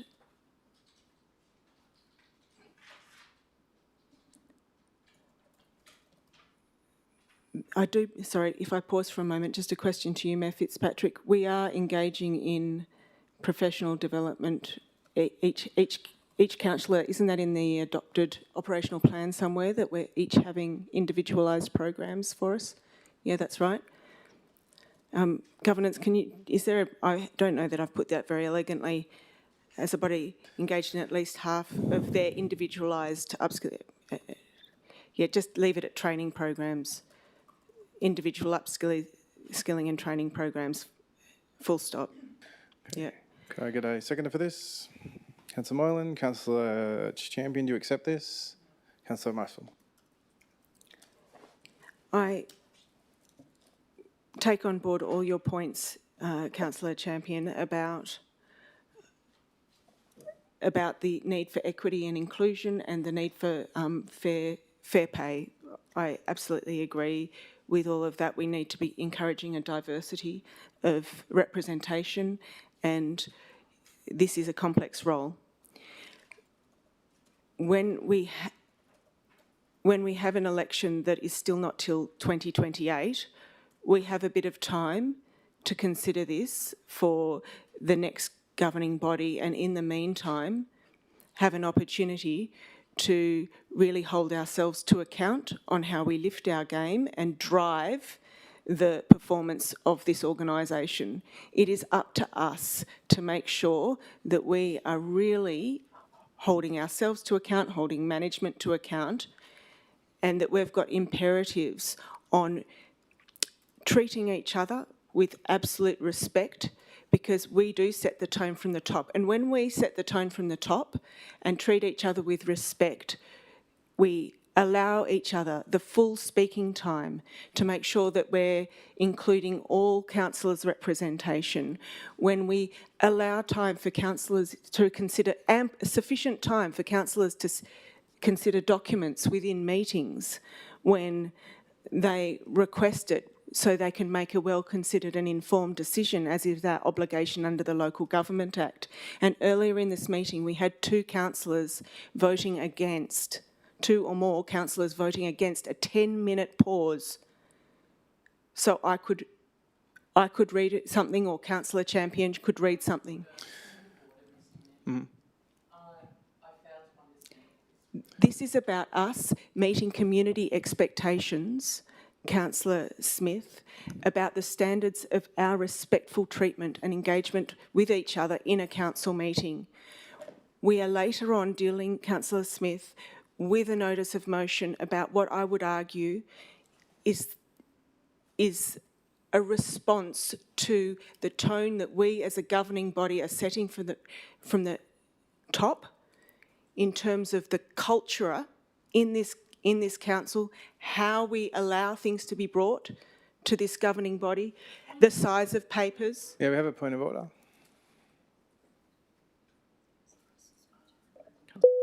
Thank you.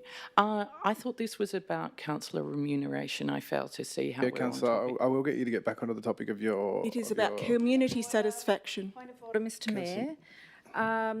Councillor Smith's point of order was not a valid point of order, and we've been here before. Relevance So it's my... is not a point of order. I'll let Councillor Russell finish, and I'm just going to get governance to check that in the new code, in the old code, please. Mr Mayor, I have a question. Do we have... If you'd like me to make a judgment call, I can say that I'd like the councillor to get back on record, back on track, but I will double check that. Okay, I just want to ask, do we have a two-tier code of conduct here, one for Councillor Smith and one for the others? No, Councillor. Point of order, that was highly offensive, Mr Mayor. And I've had more than one personal attack against me today. I don't feel that's appropriate for decent conduct in this chamber. Yeah, look, and I'd ask the Mayor to uphold the standards, please. yes, I will uphold that, Councillor. It's an inappropriate comment to make. There is no two standards. I will get you an answer on relevance, and I will allow Councillor Russell to continue. I was speaking, Councillor Smith, to community satisfaction, and every individual in this room on this side is representing a significant number of people in our community. And given that fact, we need to make sure that each councillor is treated with respect if we want to lift the perception and satisfaction of how this council is performing within our community. I'm about treating the cause, not the effect. Now, that's called preventative medicine. We have a Councillor Kent's raised a point of order. The council seems to be imputing that the council's in some sort of bad favour with the community, and that we're being perceived poorly in these things. I submit that those comments are bringing the council into disrepute. We've had a community satisfaction survey done earlier in the year which says the opposite. Thank you, so can we just stop this stuff? Thank you, Councillor Kent. The councillor has asked if you've brought the council into disrepute by saying that we are... That's not a point of order. Councillor. It is not. Disrepute is a point of order, and I need to make a judgment on whether your comments about the community not being satisfied with us, is that what you're saying, the community's not satisfied with us? Because if you're not saying that, I won't uphold the order. What I'm saying is that Councillor Smith has a notice of motion. Sorry, because there's a section of the... Councillor, I'll just ask you directly, do you think that the community has an issue with it? If you don't think the community has an issue, then I won't uphold it. I believe that that there is a significant section of the community, and this is part of the conversation we're having, who is unhappy with how councillors are treating each other within this forum, because that's the feedback I'm getting. And Councillor Kent, you live in your world. Sorry, Councillor, thank you for answering. So what I'm going to say is the only evidence I can go by is our most recent community satisfaction survey that shows sentiment is growing. Look, I'm going to reject the point of order because it's a bit vague. I'm going to ask you to continue and just stick to your topic. I am sticking to my topic. Okay. I'm saying that we want to make sure that we are building Councillor, trust with your our time's up, community. but I'm going to give you an extra 30 seconds. Go ahead. Thank you kindly, Mayor Fitzpatrick. We want to make sure that we're earning the trust of our community, that we are modelling respect within this council chamber. If that takes some financial driving, that, you know, and acknowledgement that we are accountable to our community for the performance of this council, well, we can defer that, we can have a policy, then it deals with some of Councillor Champion's concerns about us voting on our own pay rise, and it's a principled approach that I believe will serve us well. Thank you. Would else like to speak to this? Councillor Duffy? Thank you. Frankly, I think it is unfortunate when councillor remuneration becomes a political football. The amounts being discussed are small, and the focus should be in ensuring we have a representative and capable governing body that reflects our community. I appreciate Councillor Russell's interest in further training and professional development. I think it is important to acknowledge, however, that councillors all have different work, family and community commitments.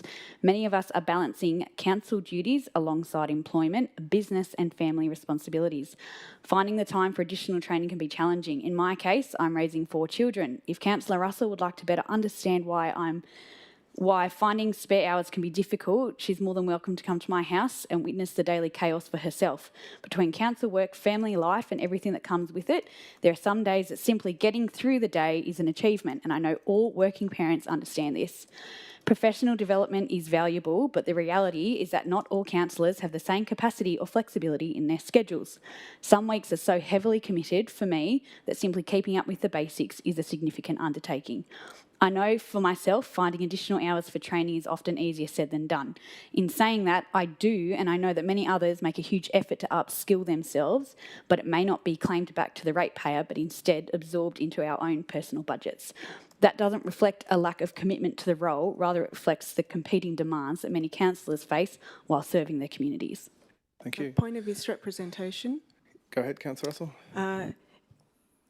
I have not expected individual councillors. I have actually expressed it as councillors as a body to ensure that we were allowing for some individual situations, and I have full respect for what Councillor Duffy juggles, Thank you as she knows. Thank you for clarifying, Councillor Campion. Mr. Champion, yep. Have you spoken already? I'm sorry, Councillor Champion. No, I haven't. Not on the amendment, yep. no. Sorry, I did have a couple of questions for Councillor Russell, just because I have some confusion around your amendment, if that's all right. I think you may have tried to address one of them just then, but I'd like some clarification, please. So point 3, councillors as a body engaging in at least half of the individualised upskilling and training programs. Are you talking about all councillors? In which case would we need to collectively achieve that goal? What happens if one of us doesn't? So if we had a training program that we each said 100%, some councillors may be able to do 5%, but if we just pulled that all and said, look, have we met over, all of a team effort, have we made over half, have we done over half, you know, like, so some might have done 100% of that, some might have done, and then we'll work out the median, you know. Councillor Champion. Thank you, Councillor Russell, and similarly, that clause I find very confusing because it seems to imply that there is some kind of total individualised upskilling and training programs number. How do we quantify how many training programs there are in the world and what half would look like? Russell? Thank you for your question, Councillor Champion. If we lay out, say, an individual plan, which is adopted that we are all going to have done with governance. And then we say, you know, this is if you've completed 100% of it, you've completed 50% of it, what are those metrics? So these would be built into our plans. Councillor Champion. Thank you, Councillor Russell. I'd like to speak on this now, please.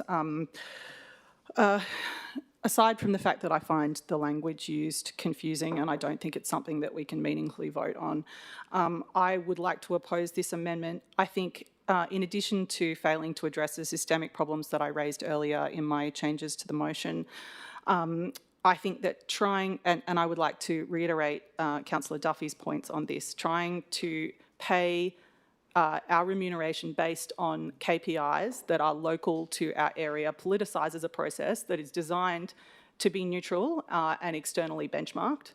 To maintain a 75% satisfaction rate, councillors would effectively be incentivised to avoid having difficult strategic decisions.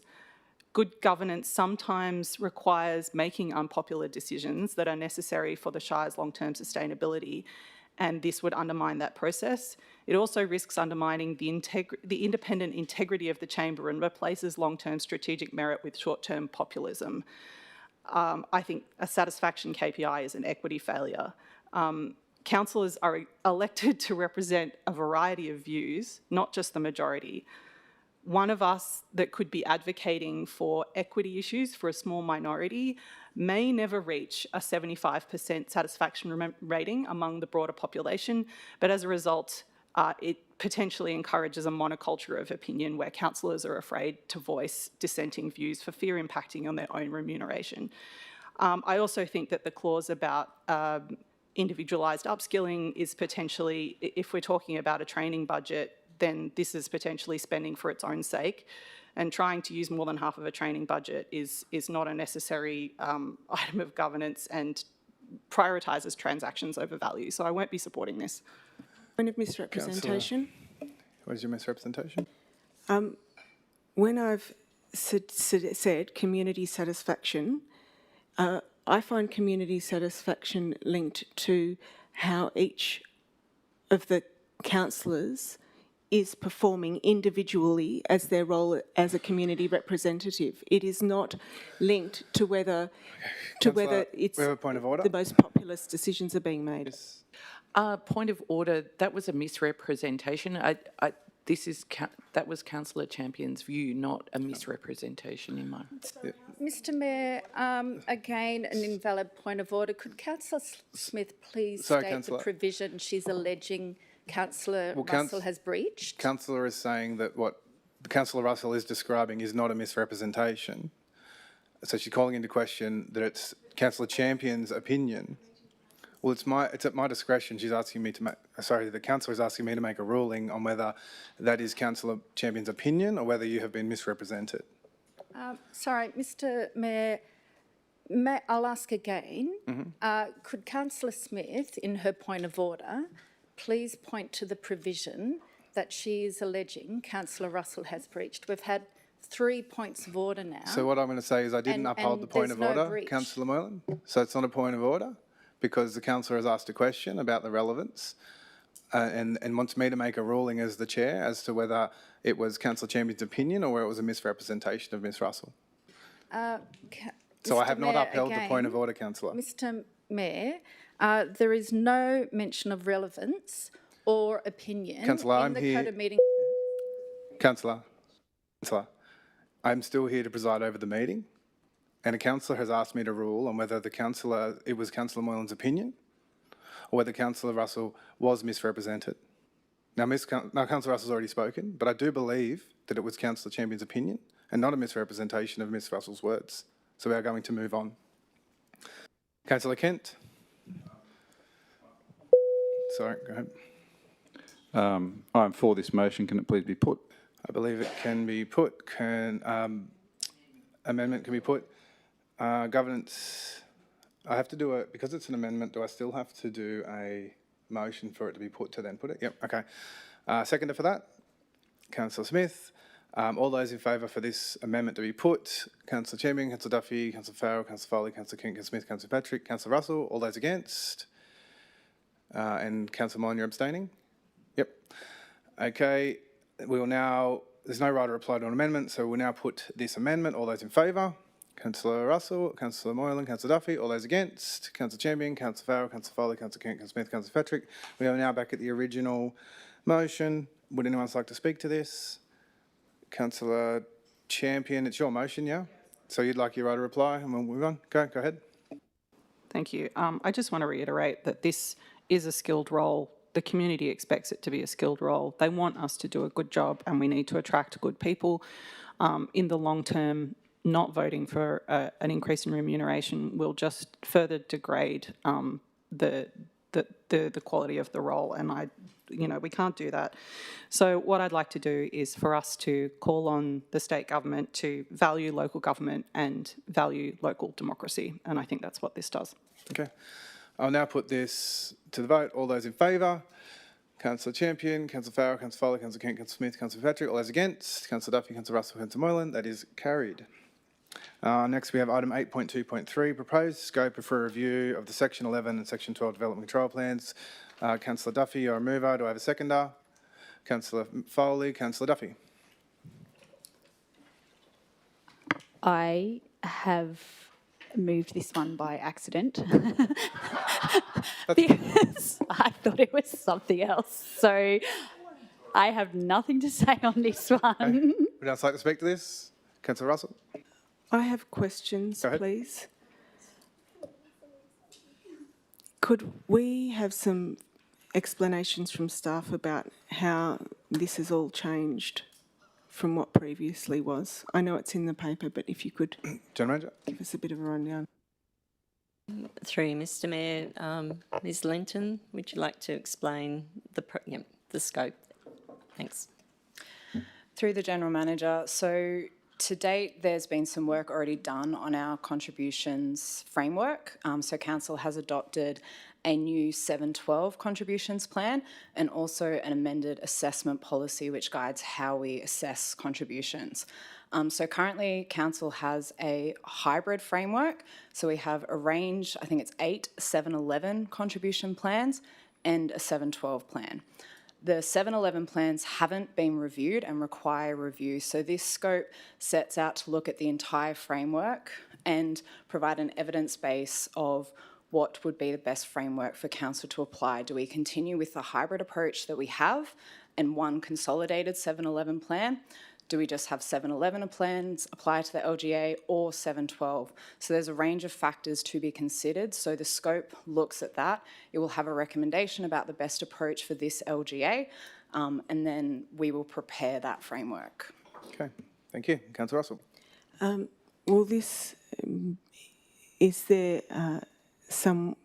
how will we find the consultant for this project? How will that process go? General Manager. Through you, Ms Linton. Through the General Manager, this will be an open tender, so we will put it out to the market, and there are consultants out there that do this work. Okay, anything further? Could I have, oh no, that's fine, thank you. Okay, I'd like to speak to this. Councillor Champion. I just want to say that I support this process. I think it's super important for our Shire to get this right, and I'm glad we're moving along with the progress that is progress. Okay, and I'd like to speak to this. Okay, right of reply to Councillor Duffy. No, thank you. Okay, I'll now put this motion. All those in favour? Councillor, that's carried unanimously. Next we have item 8.2.4, rezoning subject land from E4 to E3 in Southern Highlands. I assume this is the one. Councillor Duffy, you'll move that. I've got a seconder. Councillor Foley, Councillor Duffy. Thank you, Mayor. I just wanted to ask through you to the General Manager. In the public forum yesterday, we had a representative from Boral ask about the rezoning, and I just wanted to ask, what were the reasons that the recommendation was different to what came through from the recommendation from the planning panel? Can we just have an understanding of that, please? General Manager. Thank you, Mr Mayor. Ms Linton, thank you.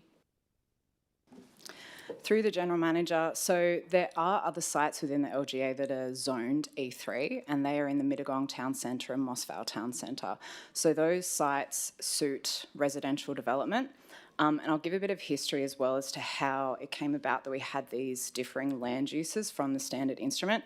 So in December 2021, excuse me, the Department of Planning finalised its employment zones reform. So for Wingecarribee, that took 8 of our existing business and industrial zones and translated them into 5 employment zones. One of those zones that we had was B7, which I think was Business Park, and that included residential uses. So when that reform package happened that was led by the state government, those uses, because they were permissible, were carried into the E3 zone. With this part of the SHIP particularly, we are talking about 5% of the overall precinct, so it's 50 hectares. Most of it is already developed, so about, again, 50% of that 5% is developed, and the areas that aren't developed are on the fringe of this part that's subject to this planning proposal. And at the moment, there is residential uses hard up against that area. This part of the SHIP is to act as a transition into the industrial precinct that we have. So it's those more public-facing services that we're looking to introduce into this part of the SHIP. This was a recommendation of the master plan that was endorsed by council, and we're now enacting that. The land zones and what was permissible in those were considered as part of this process, and the E3 zone was what was determined to be most appropriate. Thank you. Any more questions? Anyone else like to speak to this? Councillor Russell. I'd like to propose an amendment Go ahead. that we remove housing from the zone, from the E3 zone? Yep.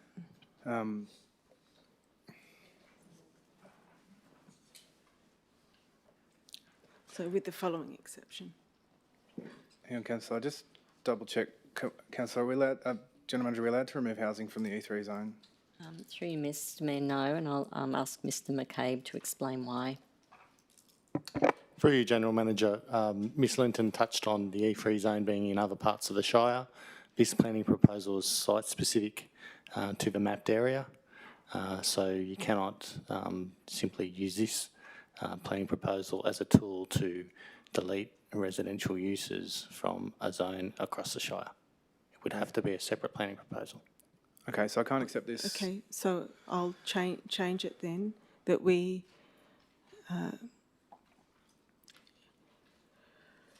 with the following exception. Oh, sorry, not with the following exception. And direct the General Manager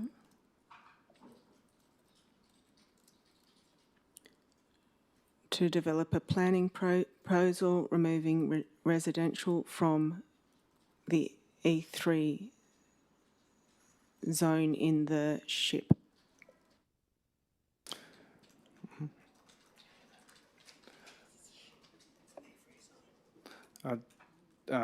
So the Director's just signalling. I'll go to General Manager, please, for this. Thank you, Mr Mayor. Mr McCabe, could you explain the technicalities and if that's possible? Thank you. Through you, General Manager, Councillor Russell, I would suggest that potentially you delete the last 3 words or the last 2 words in the acronym and just leave it at full stop at zone. Thank you. Thank you. Yes, we'll do. Yep.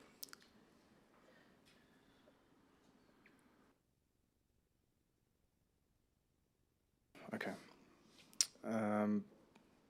Okay. This will need a seconder. Councillor Champion. Councillor Duffy, you move this. Do you accept this change? No. Okay. Councillor Russell. I would like to thank Rolly Wong for coming and speaking to us. The intention of the E3 is to create a buffer zone between residential development. We know that with Borrell and New Berrima as it is existing, we have there are issues with the proximity of the plant and the and the residential area. It is simply too close. I will quote Gay White, who believes that either one of two things, Boral should be there or New Berrima shouldn't. We know that the EPA have had to really tighten up all sorts of things like air filtration, and this is exactly the reason why we need buffer zones between land uses that are industrial in nature and residential. This is exactly why we have a Department of Planning, so we don't repeat the mistakes that were made in industrial England when we had housing and industry right next to each other, and then we have complex health issues develop. So I would like us to return to the intention of the E3 zone to ensure that we have a buffer, an adequate buffer zone between land uses where there is a conflict. General Manager, I have a question. So currently all E3 zones in the Southern Highland, in Southern Highlands have residential permissible, is that correct? Mr. Mayor, Mr. McCabe. Through you, General Manager, as the Speaker, Riley Wong, pointed out yesterday, some residential is prohibited, but particularly the ones that are permitted with consent, shop-top housing and residential flat buildings. And that is across all E3 in the Shire. And this direction, if followed and followed through with, would remove that from all E3 zones, not just the specific one. Is that your interpretation? Yeah, I don't support this. Would else like to speak to this? Councillor Smith. I don't support this amendment. I think it's very concerning to mess with zones when we already have residential in those areas. There's obviously been some serious consideration behind the original recommendation, so I won't be supporting this today. Councillor Foley. I just had a question. New Berrima was mentioned previously, a residential area that's close to Boral. What is that currently zoned? Is that an through to the General Manager, through you, Mr. Mayor. Thank you, Mr. Mayor. Mr. McCabe. Through you, General Manager, just be patient.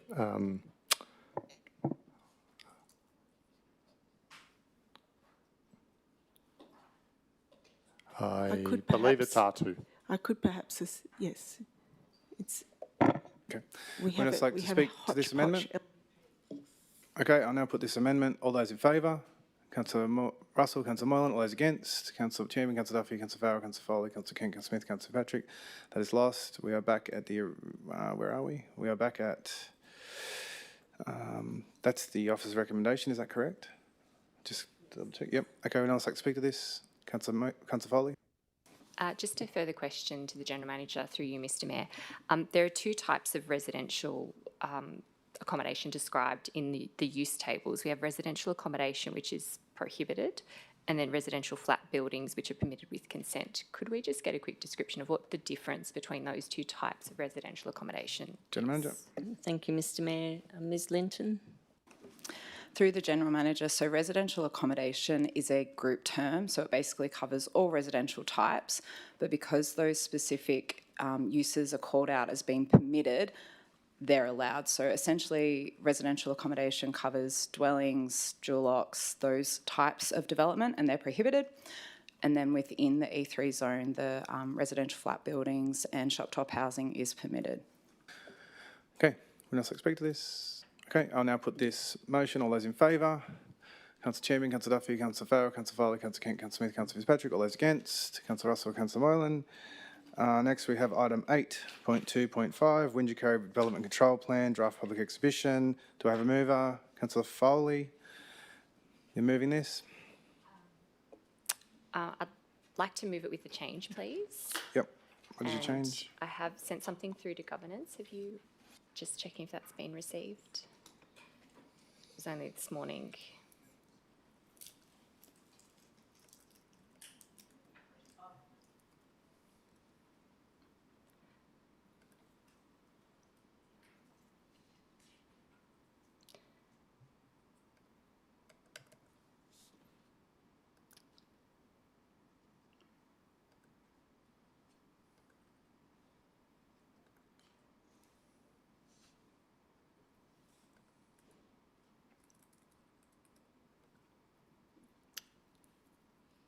I can send that through again. You got it? Okay, thank you. Do you want to read it out as it comes? Yep, okay, so should I just read it out? Okay, yep. So what I'm proposing to move with the change is that, number one, Council note that the draft DCP is a consolidation of the existing 17 DCPs and subject to further reviews during the rolling review program. 2, note that flood-related development controls have been reinstated in the draft DCP. Number 3, Council defer endorsement of the draft Wingecarribee Development Control Plan, Attachment 1, for public exhibition until the July 2026 ordinary meeting of Council and incorporate the following changes, including A, on page 426 of the draft DCP, edit Mossvale Local Character Statement, first paragraph, to read, as early as 1816, Explorer and Surveyor General of New South Wales, Lieutenant John Oxley had sent stockmen and cattle to Mossvale area, despite government regulations forbidding settlement south of the cow pastures at Camden. B, remove and or replace all references to any repealed legislation. Point 4, a councillor briefing be held on the DCP, rolling DCP review program and engagement program prior to the July council meeting. Okay, do I have a seconder for that? Councillor Champion, Councillor Foll. Okay, so I've proposed a few changes here to the original motion. I'll just find my notes. So the first point is just to acknowledge that this is a consolidated DCP and to make it very clear that it is incorporating all the existing 17 DCPs and that there are further reviews coming, which is detailed in the agenda. The second one that as was pointed out in the forum, there was flood-relating controls that were missing from the original one, which were updated prior to the meeting, but just really drawing it out that has been incorporated into the draft DCP. The third point, to defer the endorsement. So firstly, to incorporate some of those changes there that were brought up in the public forum. And secondly, the deferral will allow for a councillor briefing session to be held on the DCP and the rolling review and the engagement program prior to the July council meeting, where it would be brought back for endorsement for public exhibition. I personally am really interested in this DCP document. I understand that the LEP and the state sets the zoning that determines what can be built in what areas of the Shire. However, it is the DCP that determines the character of what is being built. And I think that the character is really what builds what makes our villages and towns so special. It is what creates the character of the Highlands.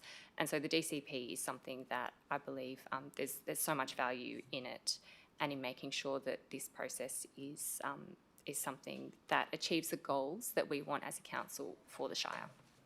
Thank you. Next, like speak to this, Councillor Smith.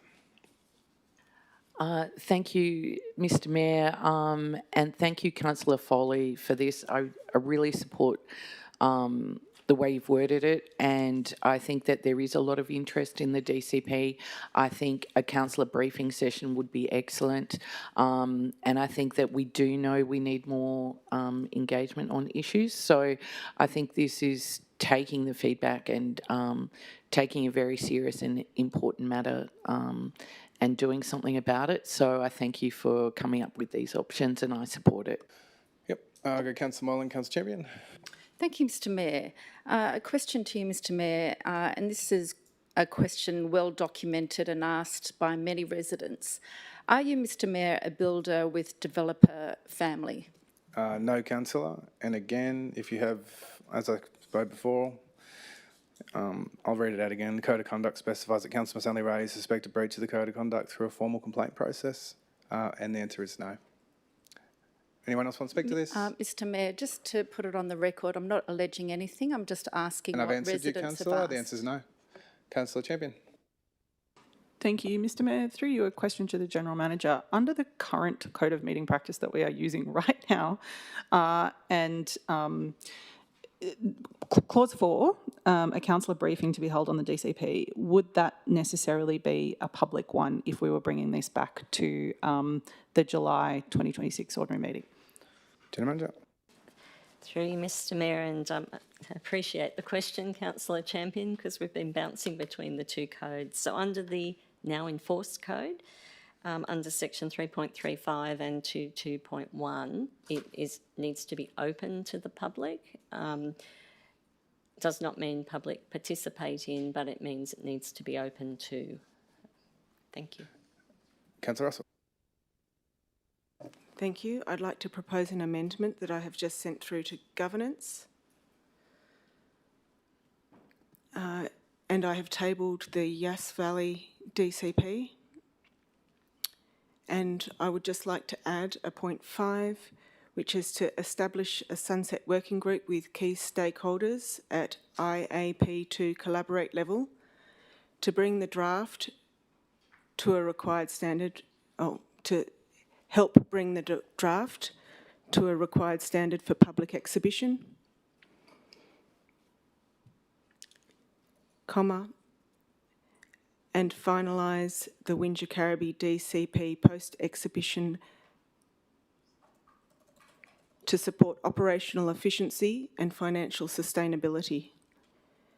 And then point 6 is consider that any work undertaken by external consultants on this project, and I'll change what I've written because I realise I didn't quite get my words right. So consider no further work is required by external consultants on this project.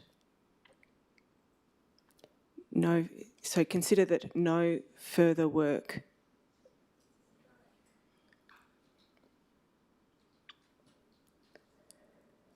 from external consultants is required on this project.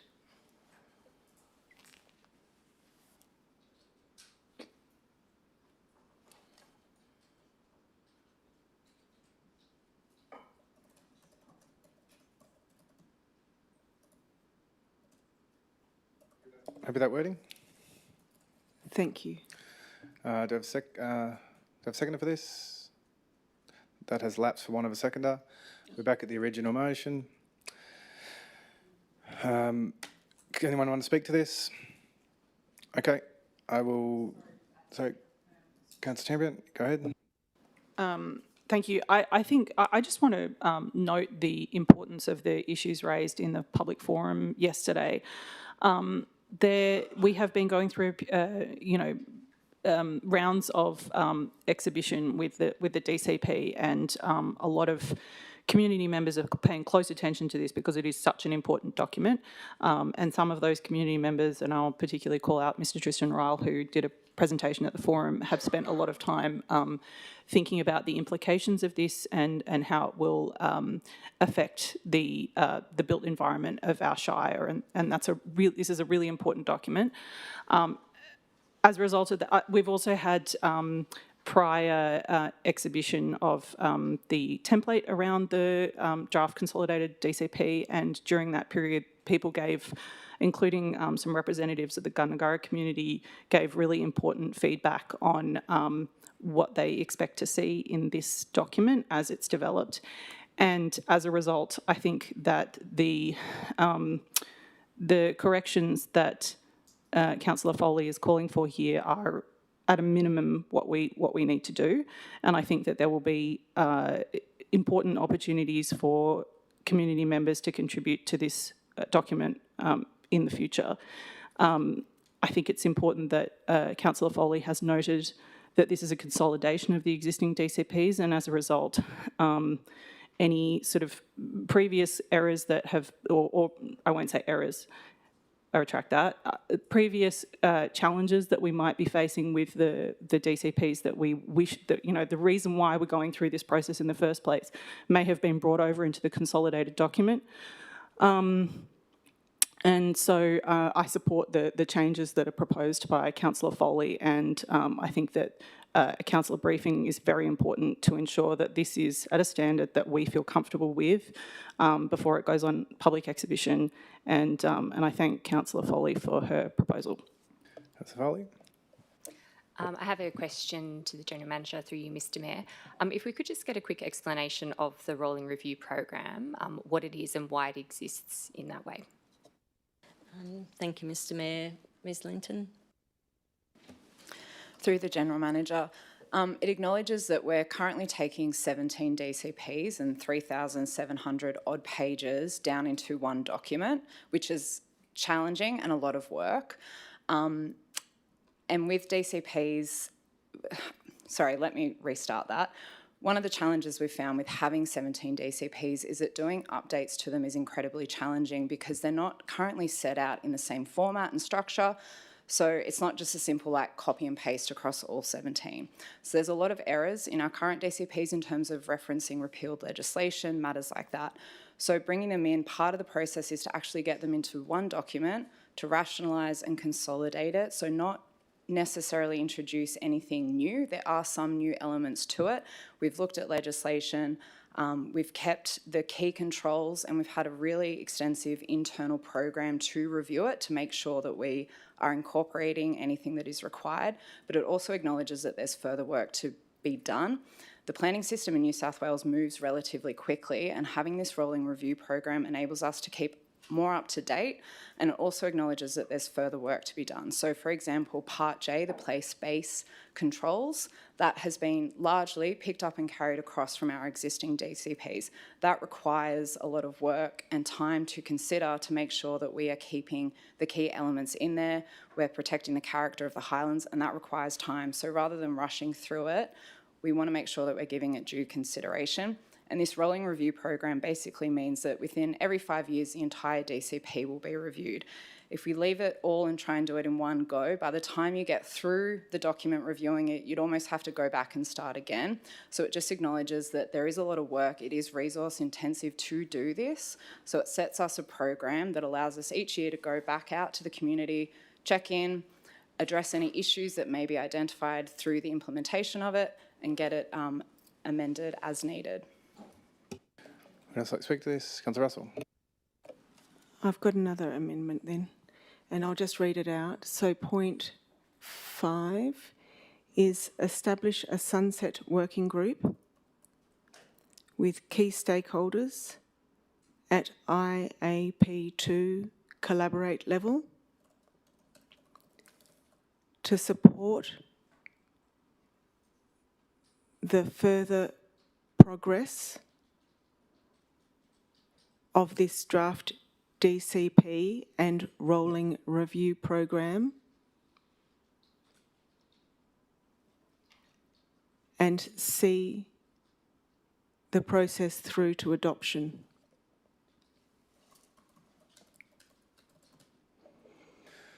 Okay, can I have a seconder for that, please? Councillor Moylan. Councillor Dolly, do you accept that?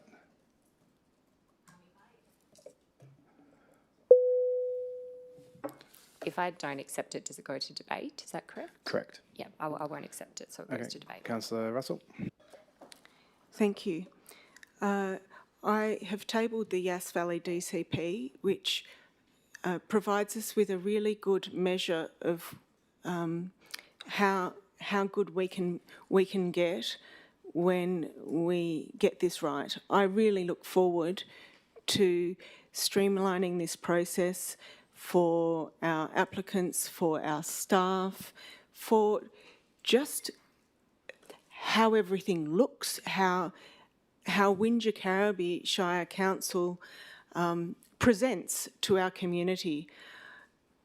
It has been something concerning that we have put a draft out for public exhibition that could have been improved in how it presents as a draft, because it needs to be acknowledged that that has placed a degree of stress on our community. And I would suggest it's not how we actually as a council would like to present ourselves to our community. So I know that we will do better in future. I've been watching the process by which we have hired consultants and the material that we got back. And I have not seen that we've actually gotten value for money back on our investment. When that first investment came back and we had the chapter headings, the feedback I was getting from community members is that, well, look, if we were supporting council, we could have gotten that done really quickly and easily for you. It wouldn't have taken that long. And it wouldn't have cost us $40,000. So when we are considering rate rises, and we have said and promised to our community that we would explore every opportunity to get the best value for their rates, I think that developing these partnerships with professionals in our community, it's working smart, not hard, it's getting value for rates, it's demonstrating we're working with you and walking with you, and I look forward to more partnerships in that spirit. Thank you, Councillor Smith. Thank you, Mr. Mayor. I just have a question. I do vaguely remember once before the Sunset Working Group terminology, but this establish a Sunset Working Group with key stakeholders at IAP2 collaborate level. I'm not very clear on that. I don't know whether that's a question for the GM or Councillor Russell. Do you want to explain what that is? What Thank you. IAPT2 Yes, is? the IAP2 framework it's a governance standard that I know the Director of Corporate Strategy and Resourcing is very familiar with. The sunset, the term sunset is actually one that was suggested by the Director of Corporate Strategy and Resourcing when we were talking about this, about the problems that had been perceived in some previous committee models, that they just went on and they weren't necessarily targeted or as required. So while we could perhaps do a review on how successfully this actual model operates, whether it was fit for purpose, whether it's something that could be ongoing to support staff, how staff feel. I'd love to hear about staff's feedback on working with them, and I will ask, if we choose to adopt this, I'll ask staff on how happy they are, what could we improve, but it's not going to cost us much to do. Councillor Foley.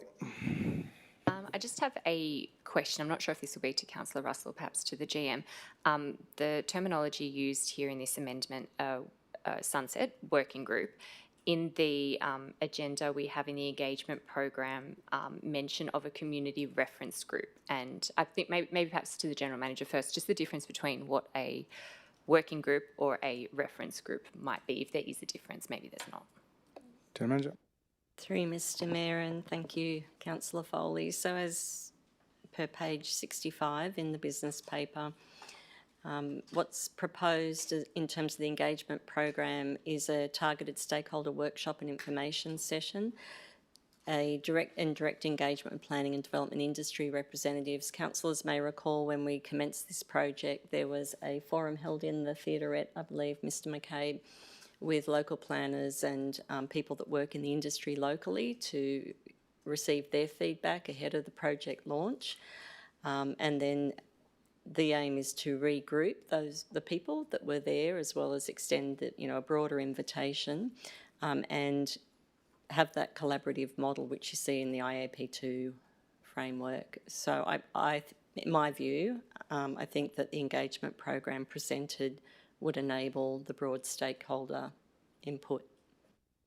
Through you, Mayor Fitzpatrick, to the General Manager, is it not that we are doing a rolling review, and so if we established a working group, and I just had a thought about, if we established a working group, then that would be able to support council all the way through to the completion as the review went on, support council staff? General Manager. Through you, Mr Mayor. What I would say is when you look at the rolling review, there are different themes within that rolling review. So looking at the engagement program, there will be topics that will be of greater interest to particular people. It's not excluding anyone. We'll still undertake the broad consultation as we do. But I think with an engagement program along the lines of what's proposed in the report, it enables people that have particular expertise or interest in those review themes as the program progresses to participate in the way that they wish. I have another question. Councillor Molan, and then I'll come back to you, Councillor Russell.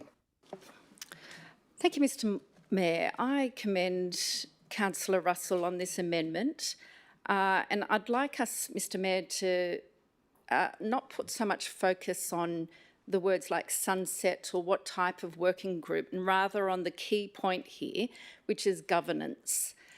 Councillor Russell, the thrust of this is to get more governance on this. And let's face it, when we're talking about the DCP, we're talking about development in our shire. And a lot of people will benefit from this DCP, developers, local builders, and a lot of people might be on the other side of that. They might be impacted by development that doesn't have the necessary flood-prone assessment applied. So I really do strongly support this governance-based amendment of Councillor Russell's. The fact that we have had to reinstate the flood-related development controls just underlines how important governance is, integrity is, when we're talking about development in our shire. And this is something that the whole community will be impacted by. So thank you once again, Councillor Russell, for bringing integrity and governance, particularly to development. Thank you. Councillor Kent. Oh, sorry, I had a question. Go ahead, Councillor Russell. Through you, Mayor Fitzpatrick, to the General Manager, are there going to be any further consultants employed on this project before the end of the review? Thank you, Mr Mayor. Based on whatever Council resolves today, no, it's not our intention to engage further consultants. Thank you. Thank you. Councillor Kent. I'd like to speak against this. We heard from the General Manager the existing mechanisms by which planning professionals have been engaged. I have real fears that if implemented, number 5 would politicise the planning, the planning process. Anyone else like to speak to this? Councillor Duffy. Can I just ask a question? Sorry. Can I, just through you, Mayor, to the General Manager, what other DCPs were considered when this one was being undertaken? General Manager. Thank you, Mr Mayor. Ms Linton. Through the General Manager, so we have looked at a range of DCPs, including the Yass Valley DCP, which has been tabled. So that significantly informed our template, and we always review other councils' work to make sure that we're considering best practice when preparing our planning documents. Okay, who else like to speak to this? Okay, Councillor Champion. I think that on this level of, I think that, oh God, sorry, too much caffeine.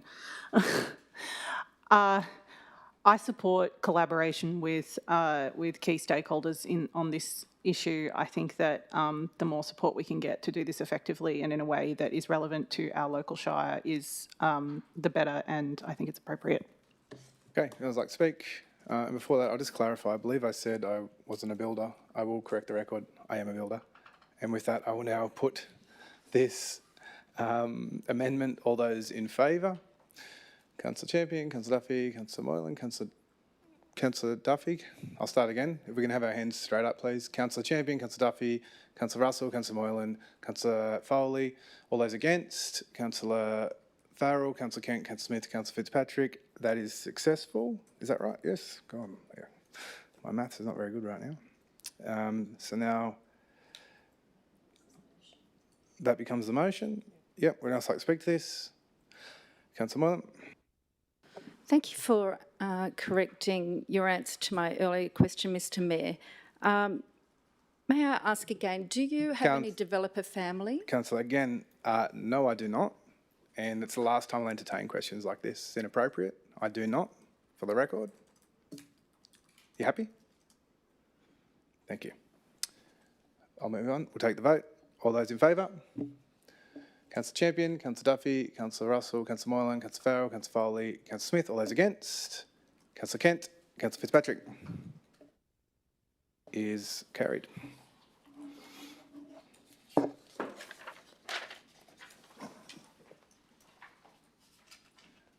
Next up, we have item 8.2.6, barrel sewer containment upgrades. Do I have a mover for this? Councillor Duffy, a seconder. Councillor Foley. Go ahead. Councillor Duffy. Thank you. Sewer infrastructure isn't always the most exciting topic we deal with, but it is the most important. When these assets fail, the consequences are significant for residents, the environment and council. This project will upgrade key pump stations within the Bowra sewer network, improving capacity, reliability and resilience. The report notes that these works need to be delivered together and in the correct sequence to achieve the intended network performance outcomes.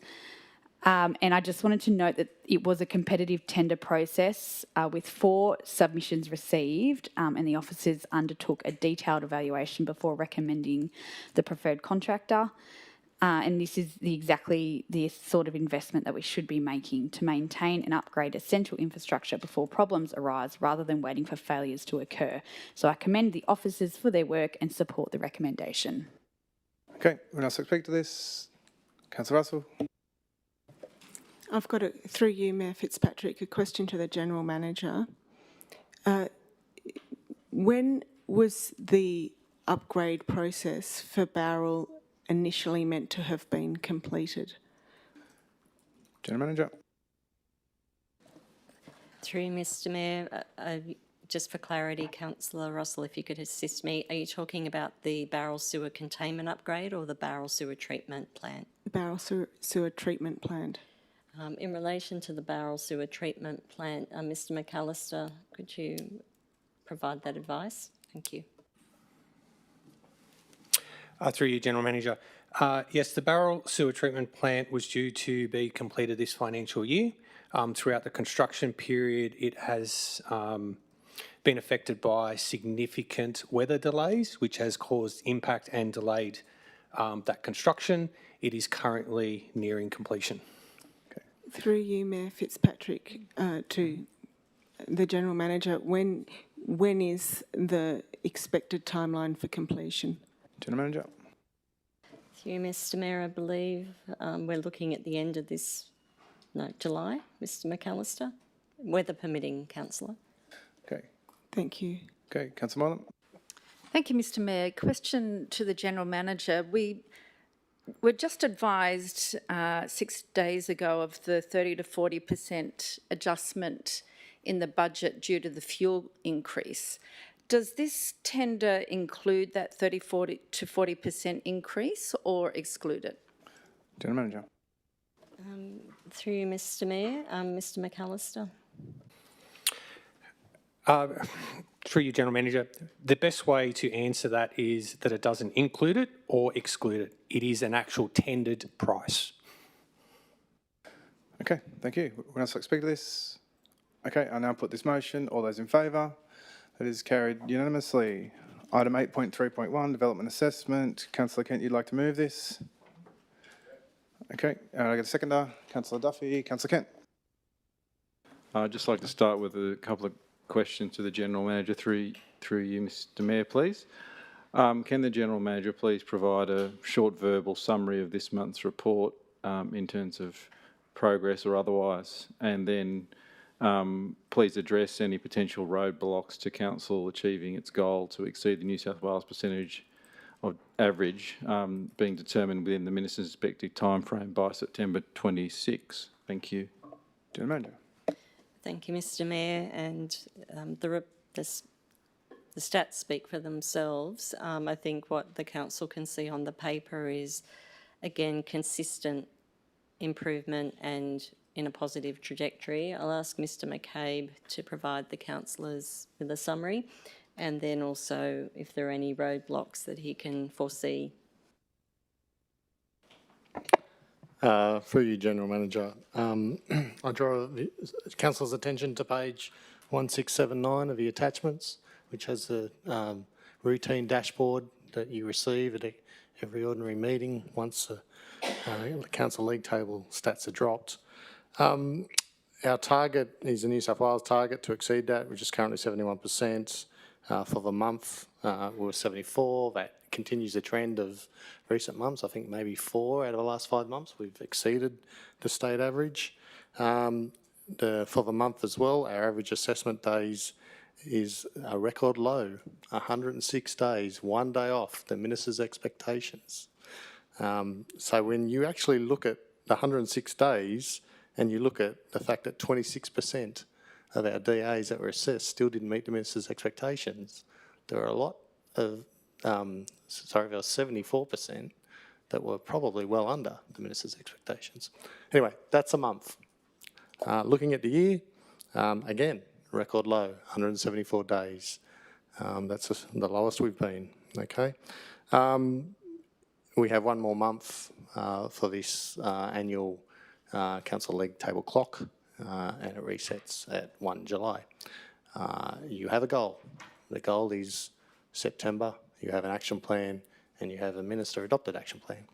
So just speaking to your goal and the current status of our undetermined portfolio, as at today, we have 79 DAs that would be measured by the league table that are undetermined. Of that, 15 are currently over the minister's expectations. That represents 19%. That is a record low. And of that 15, 8 of those 15 are referred to as what the minister refers to as legacy DAs, which is DAs over 180 days. So we have 8 of those, which represents 10% of our portfolio. Again, a record low. I believe those over the minister's expectations that are undetermined will reduce even further in the next few weeks, and I anticipate even better results come the new financial year. I think the June results may not be as attractive as the May results, simply because we are determining some of those older legacy DAs, but our focus on our goal continues, and I continue to thank the councillors on their support of our organisation's adopted goal and action plan. Thank you. Councillor Kent. I was going to propose to speak to this, but does anyone want a break? Can we proceed to a motion? Yep. Can I speak after the break? Yep. We'll receive a motion for a 10-minute break. We'll resume at 12 o'clock. I just got a seconder. Councillor Farley, all those in favour? It's carried unanimously.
mind just getting, can you give them a yell?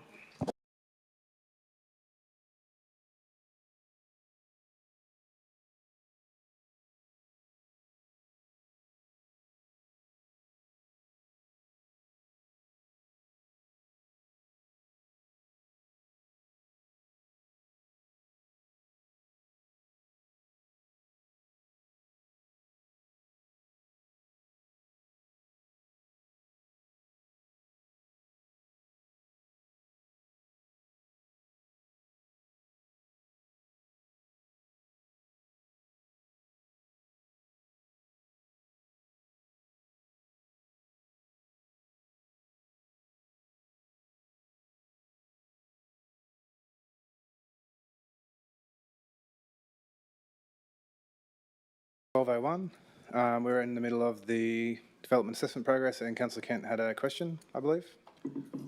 No, I was just going to say thank you for the answer to the Director of Communities and Place. There's no need to thank us, we thank you. Anyone else like to speak to this? Okay. I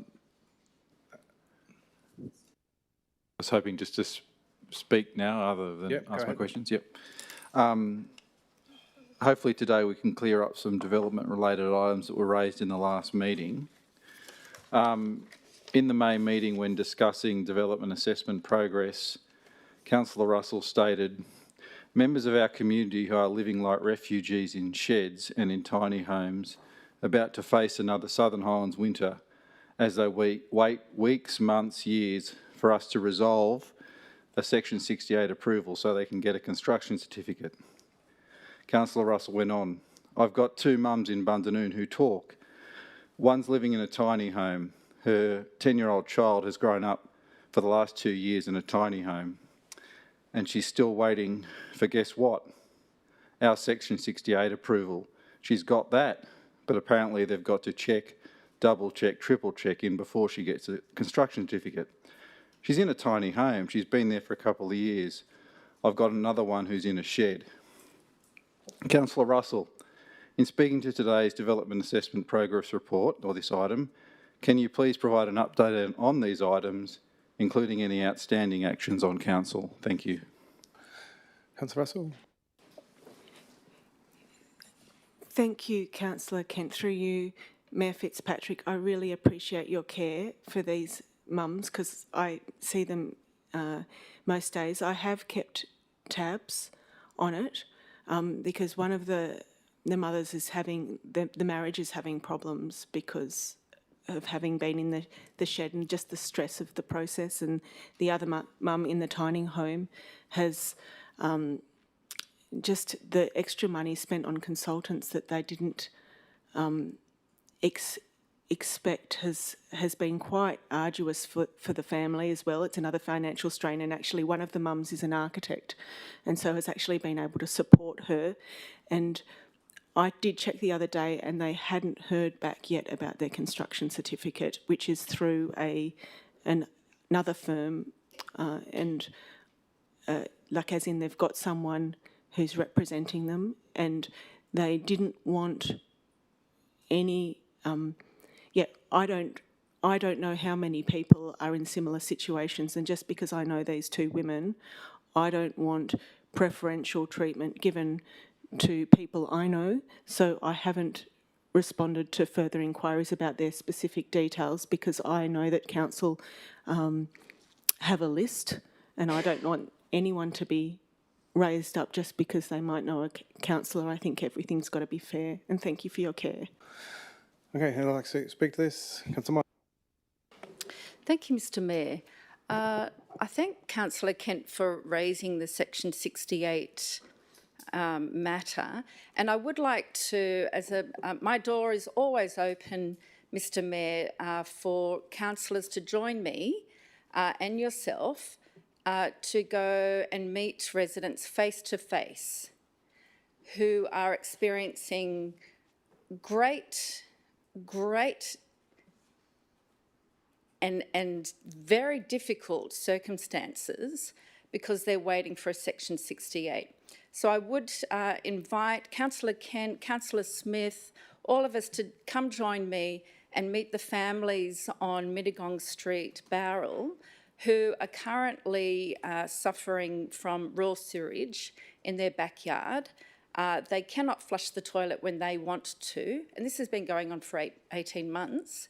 And neighbours are now complaining about the raw sewage going down the driveway onto Mittagong Street. We have a point of order. Councillor Foley. Look, I'm just concerned that these comments may bring council into disrepute under a point of order, under clause 15.1.1. I believe this is a DA matter that has that is in process at the director. I'll uphold that. I'm just concerned about how this is going to come across. I will uphold that, and I also believe that there is a transactional process happening between that's still pending, so it's not appropriate to speak about that property. Thank you, Mr Mayor, for the clarification. It's actually a whole neighbourhood that I'm referring to, and quite frankly, I feel council is bringing itself into disrepute for allowing this to happen over 18 months. But also... Councillor, I've just upheld that, so have you got anything else to add on this topic? Yes, as I say, my door is always open. There's a standing invitation for councillors and the mayor to join me in meeting families face-to-face, members of the residents, members of the community who have been suffering a great deal while they're waiting for DA Section 68 certificates for matters such as sewerage, matters such as building simple renovations on their property, all sorts of issues that come under DAs, and actually meet residents face to face. That's the best way to get an understanding of what residents are going through. Thank you, Councillor. Would else like to speak to this? Okay, right, a reply, Councillor Kent. No, I'm fine, thanks. Okay, I now put this motion. All those in favour? That is carried unanimously. I'll move item 8.3.2, investment reports. Could I get a seconder? Councillor Smith, would else like to speak to this? No. Okay, I'll now put this motion. All those in favour? That is carried unanimously. Next we have item 9.1, strengthening council social media policy. Councillor Smith, would you like to move your nom? Mr Mayor, sorry, I do have a question regarding, I've got a declaration of interest. You should have made it at the beginning of the meeting, Councillor. I've put some thought into this, and this is the most practical time for me to raise it. So I declare a pecuniary interest in Notice of Motion 2.1, strengthening council's social media policy. My husband owns and runs a media outlet called The Southern Wire. I have previously disclosed this interest, and it is on council's register. Councillor Smith's notice of motion and the discussion in the media preceding it makes reference to media, social media, the communication and marketing industry, and makes comparisons of these to community Facebook groups. For this reason, I declare an interest as a reasonable person may perceive I could be influenced in my decision-making on them. Okay. I will be recusing myself when the item is discussed. Okay, so that's right now. So I'll just get you to hand I'll get you to hand your interest over to the governance, and then I'll, you can leave the room. Thank you. Councillor Champion? Excuse me, Mr Mayor, this is just a question of procedure. The previous item was resolved unanimously and it states that Councillor Duffy voted in favour, but she's not here. So I just wanted to correct that. Yeah, we'll correct that record. Thank you. Yeah, so I guess we'll have to amend the minutes to say that there was no councillor here, and it still makes it unanimous, is that correct? Anyway, we'll sort it out. Okay. Yep. Councillor Smith, would you like to move your motion? And then I'll get a seconder. Yep, seconder, Councillor Foley, Councillor Smith. I don't know what I have to say anymore because everyone else has said this far too well. I took a risk in the last council meeting by calling out an online book group as faceless, and then I proceeded to be attacked by that same group for doing that. I want to correct the record. When I said faceless, I did not and would never be so foolish as to call the people of Wingecarribee or people who engage on a forum as faceless. I meant the people behind it, the moderators. There are 4 moderators, they have names, and I am yet to meet them or speak to them. I've emailed one of those moderators, Dave Tilley. I asked, I was disappointed to see that they didn't attend the public forum yesterday. We had some great speakers. With the okay of the Mayor, I also invited Highlands Opinion and their moderators to a meeting with council, with councillors, to get have a chance to have open engagement and debate. Unfortunately, I've had no response to that. And that goes to the heart of the issue here. This is about really shining a light on what happens online and how damaging that can be. It also shines a light on the responsibility we have as councillors in how we behave online. But it's also really about showing our community that you sometimes need to question what you read. And I've said before, we do have a communication challenge at council. I don't think it's unique to the Wingecarribee. I think it's a big issue for regional areas as well, but more broadly. And I think that the 2 speakers, both Natalie and Bronwyn in the public forum yesterday, were so incredibly articulate, and that whole public forum was a brilliant example of great community engagement. So I am putting forward this notice of motion because I want to shine a light on this issue. I think we already have. I think we've got a lot more work to do. But I want to continue to see robust civic engagement and debate.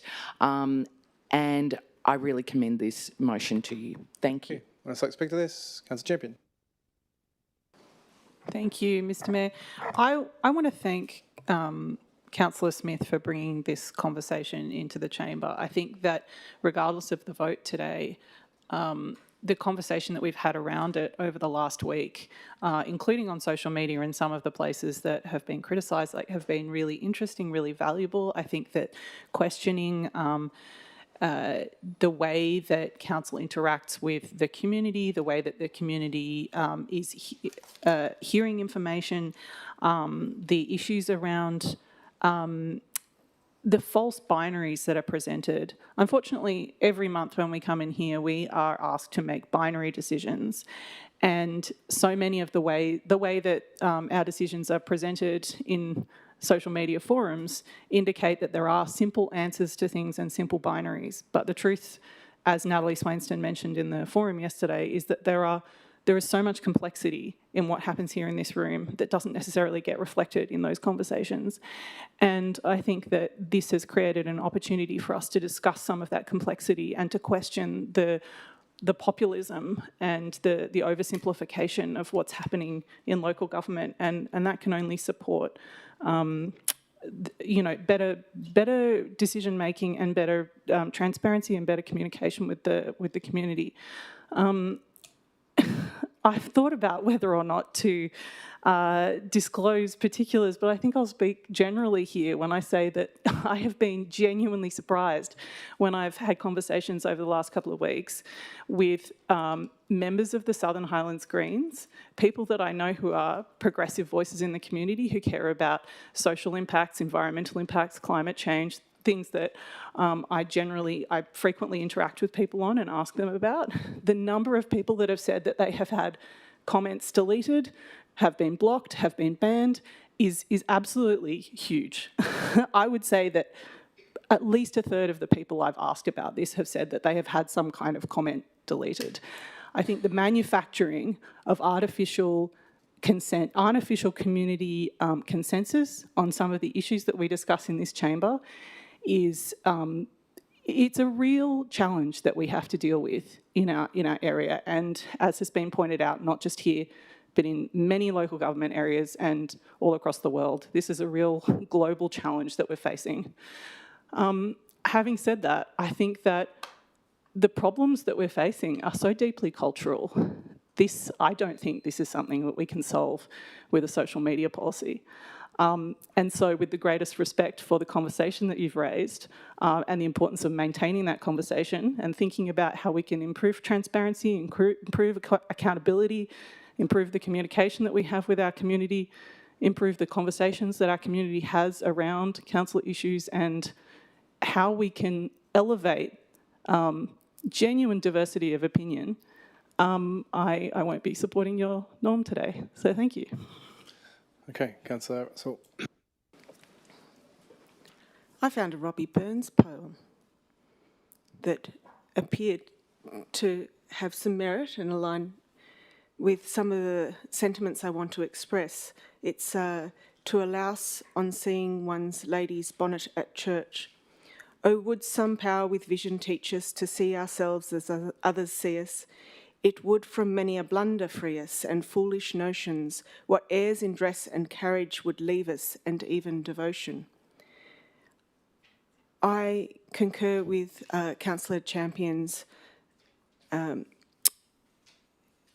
sentiments about making sure that as a council we are setting the tone from the top, that we are listening, that we're listening to our community, taking on board submissions. And I would like to congratulate council, because at this council meeting I've seen us make some progress in adopting a finance committee, in listening to our community respectfully, in respecting each councillor here and their worth in what they're bringing to the table, because as we know, all behaviour is due to an unmet need.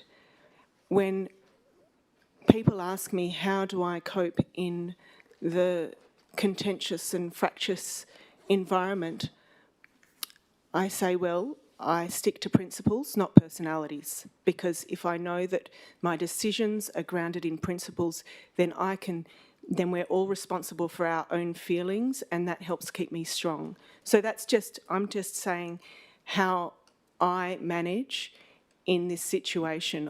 I am grateful to you, Councillor Smith, for your notice of motion, because I see that it has shone an important light on these issues, and I actually believe that everyone concerned has lifted their game accordingly, and it's been really helpful. We've had councillors unblocked between councillors. I think that that's opened up channels that I just thought it might have been a Facebook algorithm, but you know, I now have access, and I've never said anything disrespectful online ever. So I think that thanks to your notice of motion, we've now got more oversight. It comes back to independent oversight. I would also like to speak to council staff who might be watching or hearing of this, and I've heard of the concerns about anyone feeling personally attacked.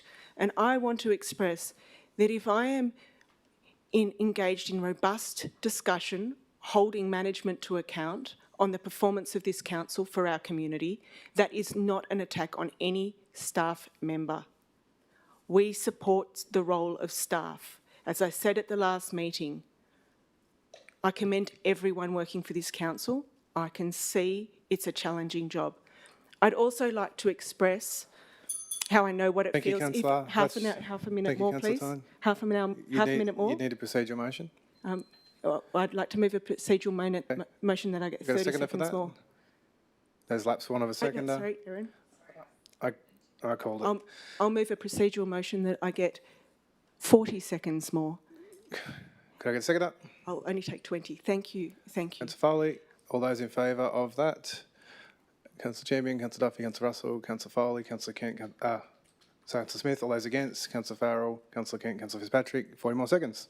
The last thing I want to do is express some empathy with those who have been bullied online. Prior to election, I took a principled stance on the issue of Mount Gibraltar, and it was the first time that I had ever been really bullied online. And the advice I was given that helped me see through that time, because it wasn't just online bullying that I got then, it was also phone calls, it was the lot. So I know it can be really challenging and it can really come at you on all levels. And the best advice that I was given was by former Southern Highlands News editor Jane King, who even as running a newspaper, she'd received it. Those who mind don't matter, and those who matter. Councillor, you did get your extension. So, Councillor Duffy, go ahead. Thank you, Mr Mayor. I would like to speak in favour of this notice of motion.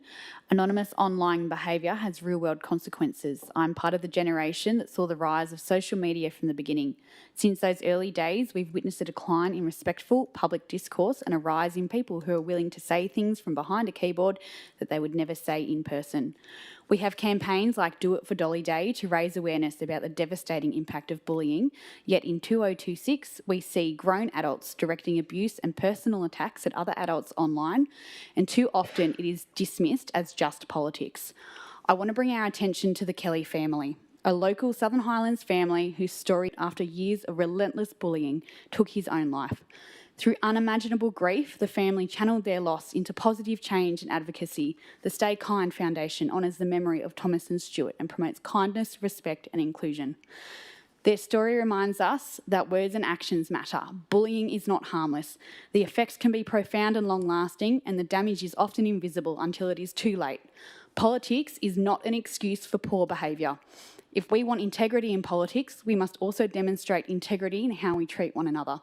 This is local government. We are here to represent the people of the Wingecarribee, and that responsibility should come with a higher standard of conduct. As a true born and bred local, I believe one of the strengths of our community has always been our country values of respect, honesty, and the ability to disagree without being disagreeable. People move to the Wingecarribee to have a more regional and authentic lifestyle, and that's something to celebrate. But growth should not come at the expense of not being able to say g'day. We should be able to have robust debates, hold different views, and challenge ideas without resorting to anonymous attacks of personal abuse. We teach our children that honesty is the best policy, that people should stand behind their words, and that respect matters. As adults, and particularly as community leaders, we should be willing to live by that same standard ourselves. Anonymous online bullying is not harmless. It affects real people, real families, and the fabric of our community. If we expect better from our children, we should expect better from ourselves. We can disagree respectfully, we can debate passionately, and we can do so without abandoning the kindness and decency that has always defined this community. Thank you, Councillor. One of the better things said in this chamber since I've been here. Thank you. Councillor Kent. Thank you very much. I'd like to speak in support of this motion.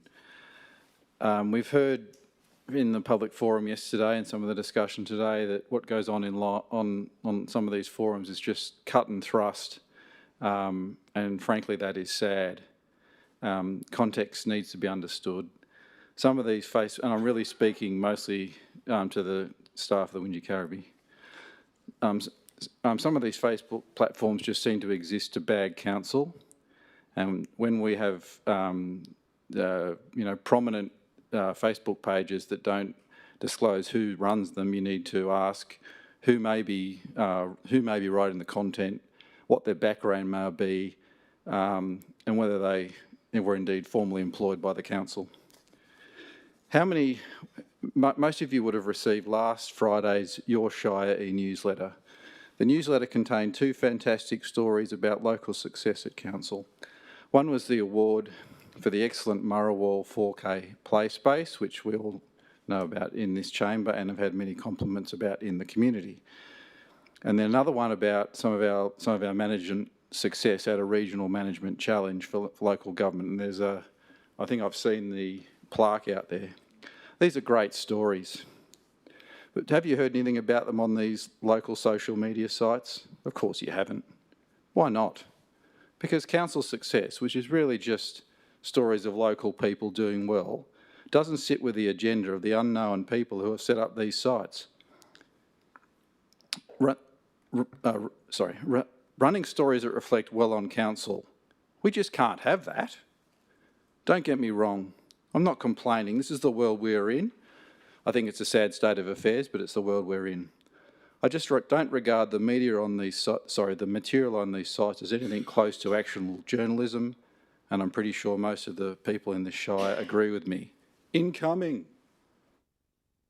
I was like, speak to this, Councillor Foley. I just have a very minor amendment to make. I haven't sent it through, but it's only 2 words, under point 2, point D, that recognise that councillors may temporarily suspend, and then insert the words their own.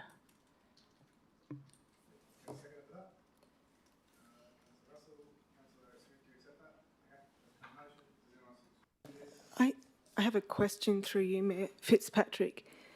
In regards to the, I believed that provision and all of these provisions are actually already in our social media policy and the boundaries of the free speech legislation. Is that correct? Are you asking me, councillor, or are you asking Well, staff? Are you I'm asking Councillor staff. Russell- I'm Councillor asking Smith? staff because, from my awareness of the policy, our social media policy, we already have the. General It's acknowledged we have the right to block people. We should just send them a message before we do so. General Manager.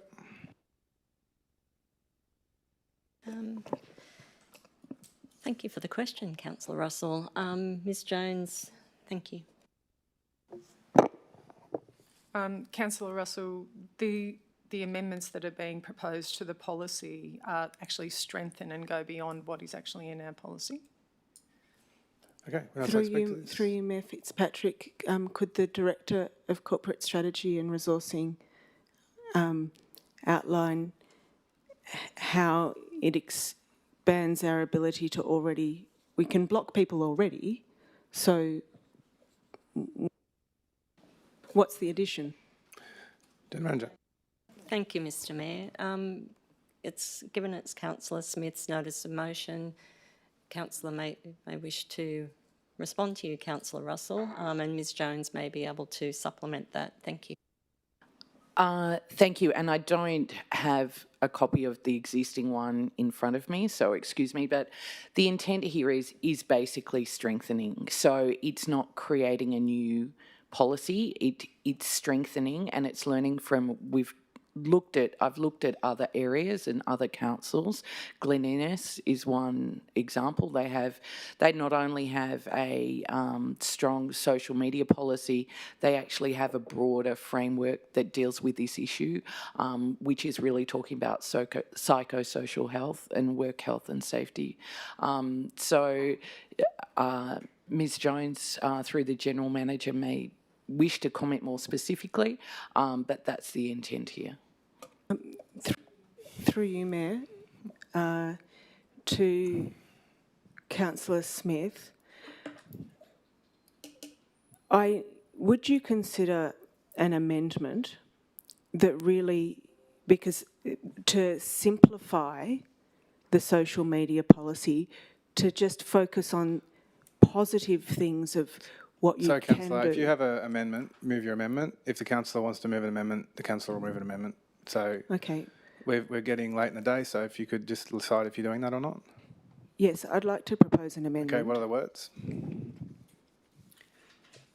It's just going to be that council request the General Manager review,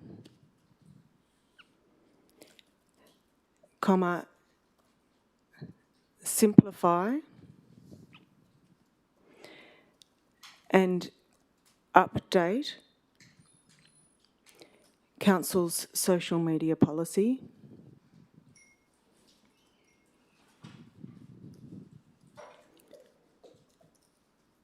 to focus on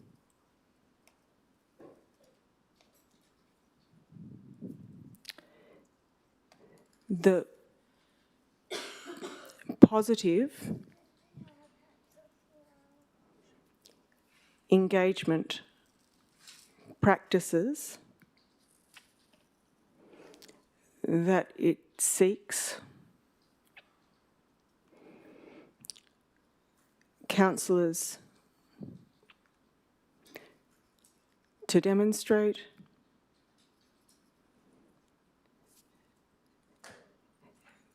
with the boundaries of free speech legislation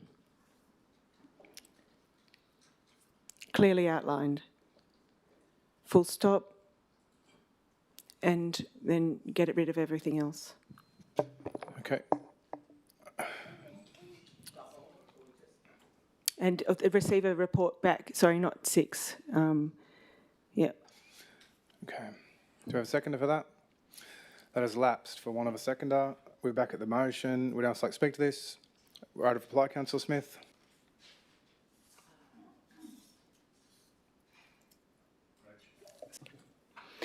Thank you. And Tess, Councillor Duffy nearly made me cry, I think. So thank you very much. That's a hard issue to talk about.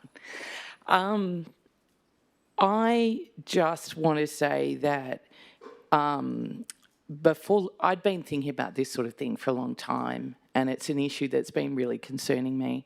And I spoke to a lot of people I care about, and they said, don't do it. Don't stand up. Don't challenge things. But if we're not here to do that, and this is not about ourselves, this is about other councillors, it's about council staff standing up for staff, and it's also about our community as a whole. I copped abuse for doing it, but frankly, if I'm really honest, it was kind of good because it proved my point. And the nice thing is with those bullies, it didn't stick. What came up were the good people in our community, and we shone a light on the issue. And I think that this has really, whatever happens today in the vote, I'm so proud of this because it has meant that our community is considering what's going on. I hope they question things, and I hope that we as councillors really think about our behaviour online. And I want to say that our community offline is a lot nicer than it is online.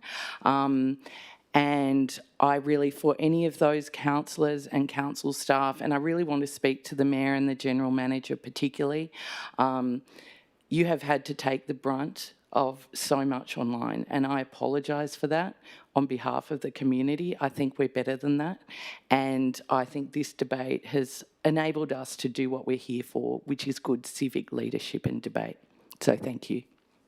Thank you, Councillor. All right, I'll now put this motion. All those in favour, that is Councillor Duffy, Councillor Farrell, Councillor Foley, Councillor Smith, Councillor Fitzpatrick. All those against, Councillor Champion, Councillor Russell, that is carried. And I'll ask Councillor Moylan to come in.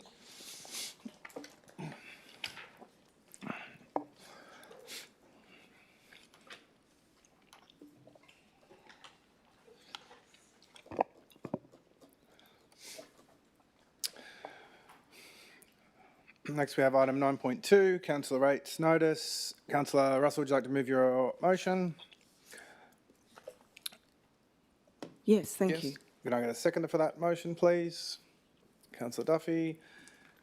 Councillor Russell, go ahead. I've just got to get where my part is in my book before I start speaking, please. So,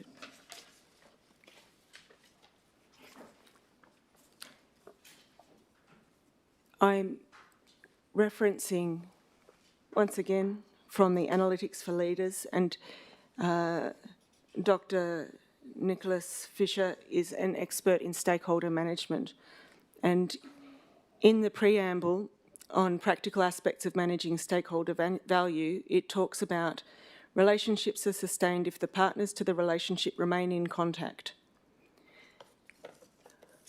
I would like to move a change to my motion after considering the issues that we've been dealing with just previously, and the change is that Council direct the General Manager to include council updates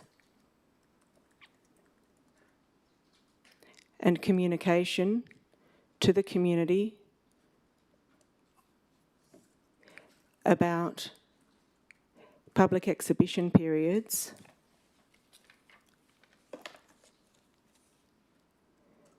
with, and then just with council rates notices. So, councillor, yeah, you moved it and it got seconded and you spoke, and this will have to be an amendment. Yep. So I grant that. I'll have to get a second of And that. so and then I have a question before I move forward. I'll just note that you did speak to it before, so if it's... No, I haven't finished. No, you spoke to your original did I? motion, Okay. now this is an amendment. All right, okay. Through you. We'll get a seconder. Excuse me, Mr Mayor, can I just request that we maybe slow down proceedings? So for instance, I was just coming back and the meeting had commenced. Yep, sure thing, councillor. Mr Mayor, could I request that we just slow Sure thing. down proceedings? I was just coming back to my seat after having recused myself on governance councillor, we can grounds. slow down a bit. And if I could finish kindly, Mr Mayor. I've taken your point, we'll slow down. Sorry, could I finish my point? There's no need. And You've the raised your point, meeting we'll move had- on. Thank you. Councillor? Down, please, and we're going to move on. So I'm going to ask for a seconder for this.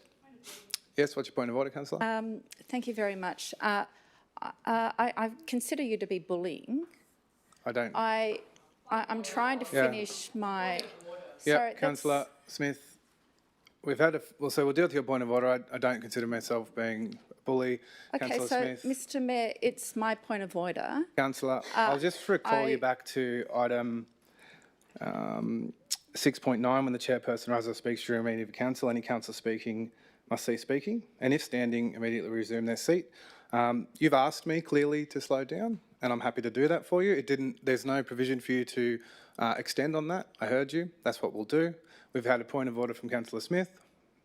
No, sorry, Mr Mayor, I did not get to finish my sentence. May I please Councillor, that finish is my ruling. sentence?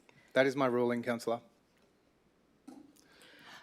Thank you, Mr Mayor. The term bullying, and I'm conscious Councillor Moylan wasn't in the room, but given the light of the current discussion, the word bullying is highly emotive and very serious in a workplace like this. And that was not bullying, that was chairing a meeting. Your job is to chair the meeting, sir. I'll uphold that, and I'll uphold my ruling. I And move a Councillor motion Foley- of dissent. Councillor Foley, who had precedent with her point of order. Go ahead, councillor Foley. Yeah, so I have a point of order along the similar lines that the Speaker was making inflammatory personal comments under clause 15.1, and I would like a retraction on that, please. I'll uphold that. Would you like to retract, councillor Moylan? I'd like to move a motion of dissent, Mr Sure, but Mayor. in answer to the first part, would you like to retract? no, Okay. no. Okay, So now you have a it's- motion of dissent. Yes. And your on dissent is against my ruling of telling you, so just to clarify, you asked me to slow down and then you wanted to add some statements beyond that. I cut you off because I believe that I heard what you said and I agreed to slow down. And my ruling was that you could not continue to speak beyond making that point. Is that what you're dissenting? Thank you. I'll speak to my own motion of dissent, if I may. And if I may request that I could finish my sentence, Mr Mayor, and my own motion of dissent. Is that something you're comfortable with? Councillor, I'll ask you to speak to your dissent. So I was not able to finish my sentence. I attempted multiple times, and I consider that bullying. I have been in an environment, we all have, where we've seen a lot of bullying behaviour, and Safe Work are aware of this. Councillor, we have a point of order. Under clause 15.1, I submit that Councillor Moylan's remarks that we've been in an environment of bullying may constitute an act of disorder under clause 1511E, and I'd like a ruling, thanks. Yes, I'll uphold that, councillor. Councillor Moylan, are you still to speak to your dissent? Oh, yes, I'd like to finish my own motion ahead, of dissent, Councillor. Mr Mayor. So there has, Safe Work are aware of the environment of bullying, as are the Office of Local Government. There have been multiple occasions of bullying over the last 2 years. Councillor, look, I'm going to cut you off there. So, number one, as I said before, you're raising code of conduct breaches, which is not appropriate. We've established that I agreed to slow it down. You wanted to preamble. The ruling was there was no preamble or post-amble after that.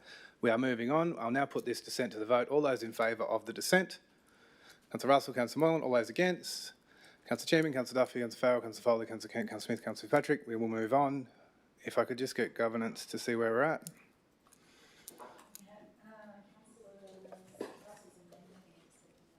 We have a seconder for I yours? was wanting to actually to ask a question of through you, Mr. Mayor, is Mayor Fitzpatrick is where I was at about when is our council rates notice due to go out? When is the next one for the start of the financial year due to go out? General Manager. Through you, Mr. Mayor, so council in this meeting has adopted the budget and struck the rates. The mail out will go when, CFO? What date? We will be sending stuff to the printer this afternoon. Thank you. Can I also just draw council's attention to in the first item of business on the business paper when we dealt with the budget, there was a section in there that talked about the community engagement. There was also a comprehensive communications and engagement strategy. As part of that, there's provision for information to go out in the rates notice as an insert, as well as reply paid postcard to all ratepayers, amongst many other things. Thanks, councillors. Okay, Councillor, Thank you. did we get a seconder? Apologies. Councillor Moylan, go ahead, Councillor Ross. So if that is already in action, so my clarification on that is that what I am proposing is already in action, is that correct? General Manager. Thank you, Mr. Mayor. So council resolved as one of the first items of this business to adopt the communications and engagement plan, which was an attachment to the business paper and the report on the budget and the IPNR suite. So that is covered, Councillor Russell.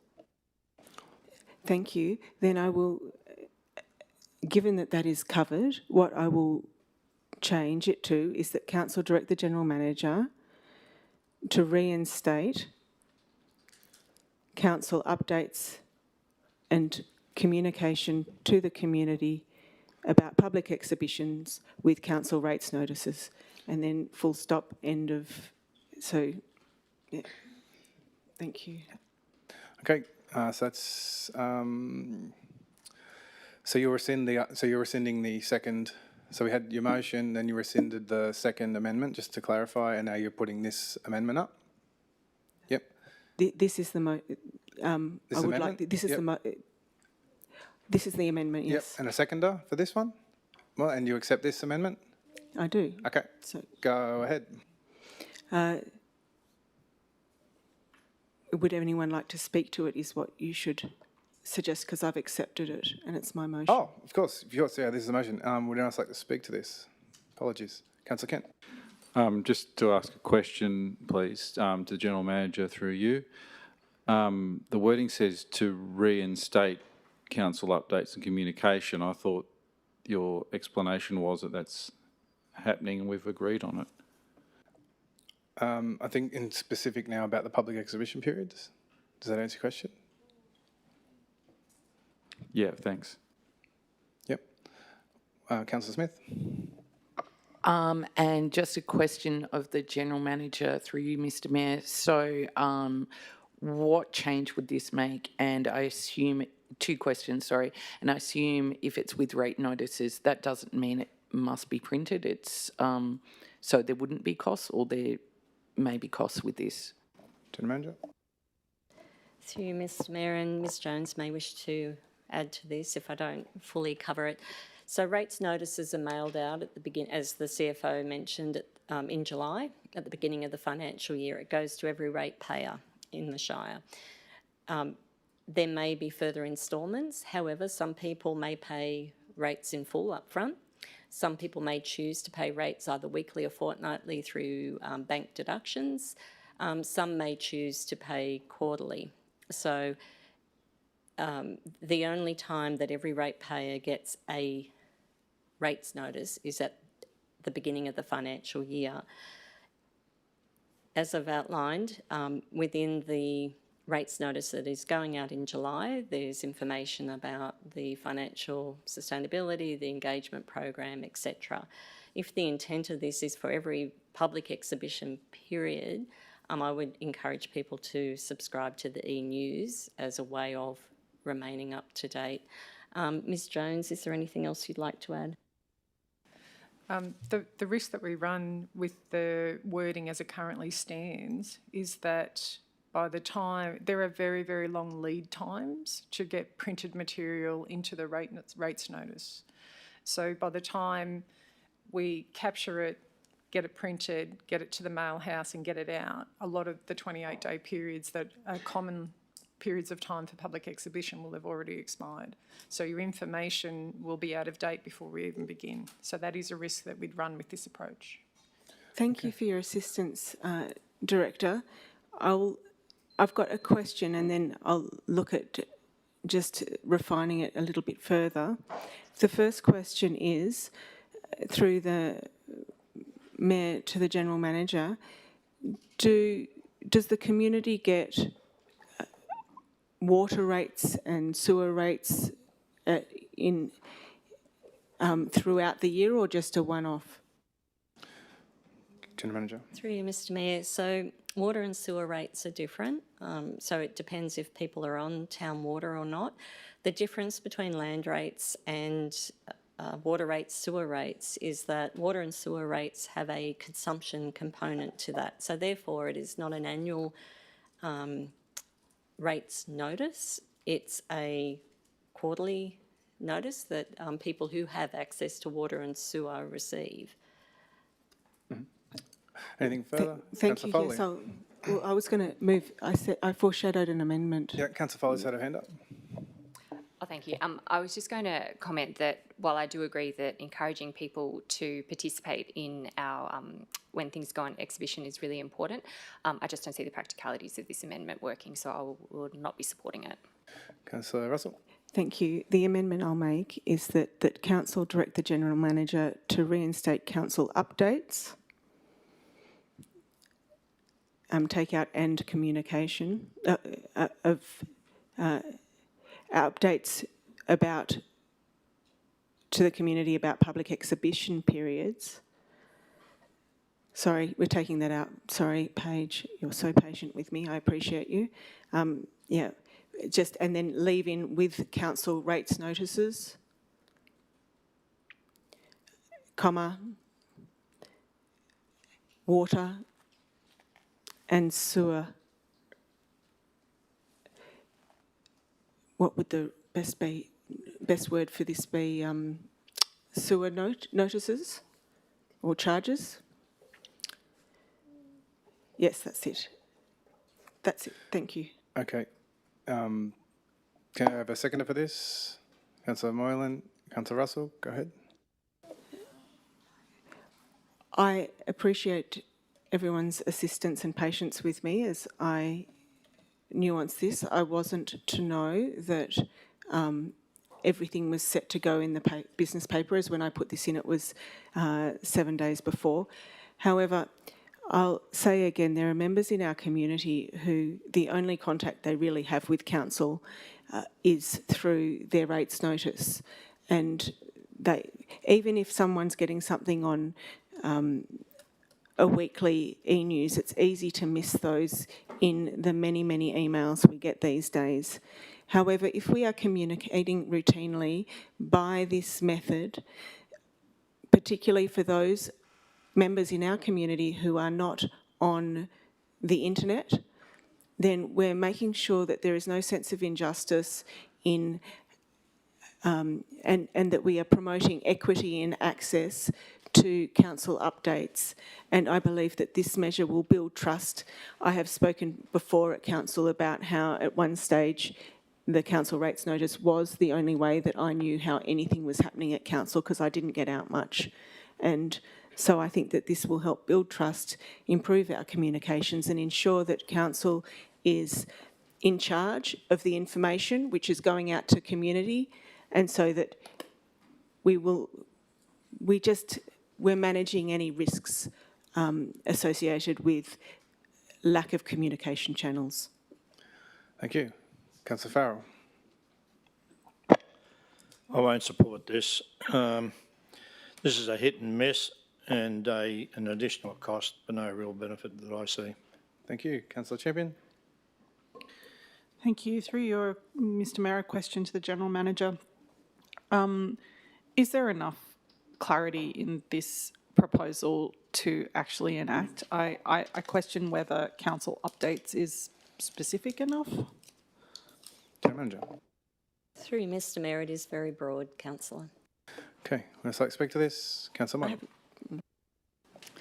I commend Councillor Russell once again for pursuing transparency for residents, particularly when we're talking about spending their money. And I look at the 289 submissions that this community made, and there's a strong theme that many of them have said that they found it very difficult to find information regarding the budget and the rate increase that will impact them. And certainly when Councillor Russell and I attended the various public forums on this, there was a theme amongst the audience that they couldn't find the information, they weren't clear, and thanks to Dr. Raymond Curry for organising the public forums, he was able to explain step by step just how the proposed water and sewer massive hikes would impact residents and how the application for an Point SRV... of order. Councillor Foley. Sorry, I believe that the statements about a community forum is a bit misleading in terms of the information that was put out and was available to residents. People didn't just know about, or people were aware of the information in many other ways and not just because of that reason. Okay, I'll uphold that. Councillor Moylan, please go ahead. So a lot of residents were saying in the public forums, in the submissions, that they simply could not find information relevant to them regarding their money. So I fully support this pursuit of transparency. We've got 2,000 pages here, most of which is budget related. And we've put that on a website and said to residents, go and find it and work it out and then let us know. And a lot of residents said they didn't even know that this was on exhibition. So when we are spending residents' money, we are holding it on trust for them. We must be crystal clear exactly how we intend to spend it, because it's their money and they have to give it to council. Otherwise, obviously, they'll be litigated against. So I think it's very reasonable, it's not unreasonable to request that simple information on how we're spending their money be put to residents, as we used to, in their rates notice. This is a completely reasonable request. We used to do it. Responding to 289 submissions, I think we owe it to residents to be clear how we're spending their money. Thank you, Councillor. Would else like to speak to this? Councillor Champion. Thank you, Mr Mayor. I'd like to be clear, similar to Councillor Foley, I support the intent of notifying our residents about information through rates. However, I don't think that this is executable in a practical way, and I don't think it's been very clearly thought through. So it doesn't really support the intent that that Councillor Russell was intending. That's my view. So I won't be supporting it. Okay, would else like to speak to this? Councillor, your right of reply.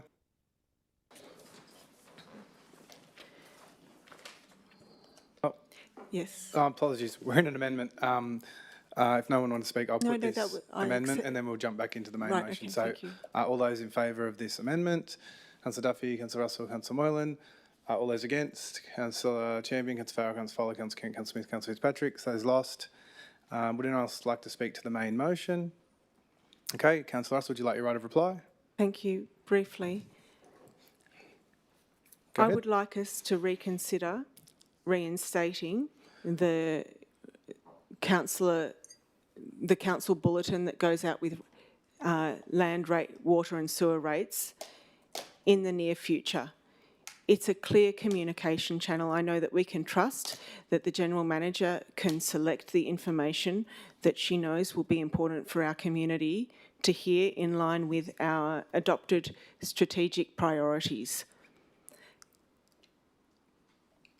If we do this, we can move forward with confidence that Council is controlling some black and white communications to our community, facts and figures that will support our community's confidence in Council. Our community has an adopted priority of communications and engagement, and the Council land, water and sewer rates are the most tangible way to get to the majority of people to support our adopted priority. So I would encourage all councillors to consider that this is bang for buck. It doesn't cost much money to add something to the rates notice, to build confidence and to show that we're aligning our spending with our strategic priorities. Thank you. Okay, I'll now put this motion. All those in favour? Councillor Duffy, Councillor Frassel, Councillor Moylan. All those against? Councillor Champion, Councillor Farrell, Councillor Foley, Councillor Kent, Councillor Smith. That is lost. Item 9.3, Council Tourism Policy and Strategy. Councillor Moylan, would you like to move this? Thank you, Mr Mayor. I'll move it with a change. Yep, go ahead. So that Council : thank you, and then point number 1 remains. Thank you, and then semicolon after economy. Point 2.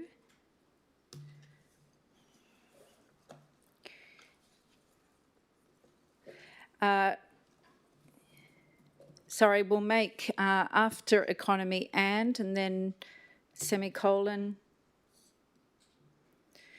And then point 2, request the General Manager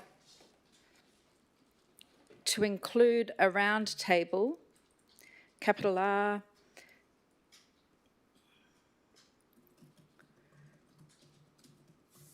of discussion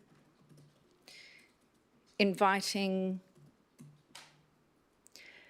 local businesses and residents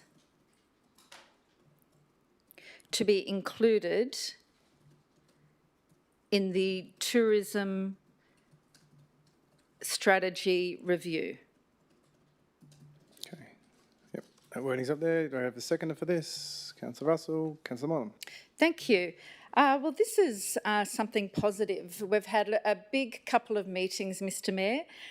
We've talked about the budget, we've talked about development, and we've talked about all sorts of things, but this is something positive. Tourism is a great way, obviously, to boost a local economy. And the purpose of this notice of motion and my amendment is to get local businesses a seat at the table when council are reviewing the tourism strategy. And these local businesses are the ones who actually have a sense of how tourists and visitors want to spend their money. They watch them come in and out of their shops or engage in services, and it's the local businesses who will actually be on the other end of a tourism strategy. So it's only fit and proper for us to put them front and centre in any review of the tourism strategy for the local economy.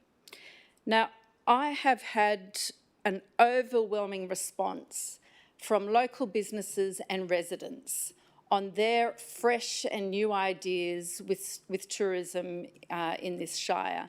And there's some amazing ideas out there, everything from hot springs to bringing back pie time, all sorts of things. And of course the national parks. Fitzroy Falls is a national park that brings in 220,000 visitors per year. It is our #1 tourism draw card, and this is something that can definitely be promoted more. Now, the advantage of investing in tourism promotion is obvious, but let me step that out for us. First of all, it drives, if council can promote this area, then it drives visitors to our local businesses. And obviously, if our local businesses are doing well, the local economy is doing well, and then jobs flow from that. And families can live, work and play here rather than move outside of the area. But the other big advantage of investing in tourism is it makes us more attractive to state government grants.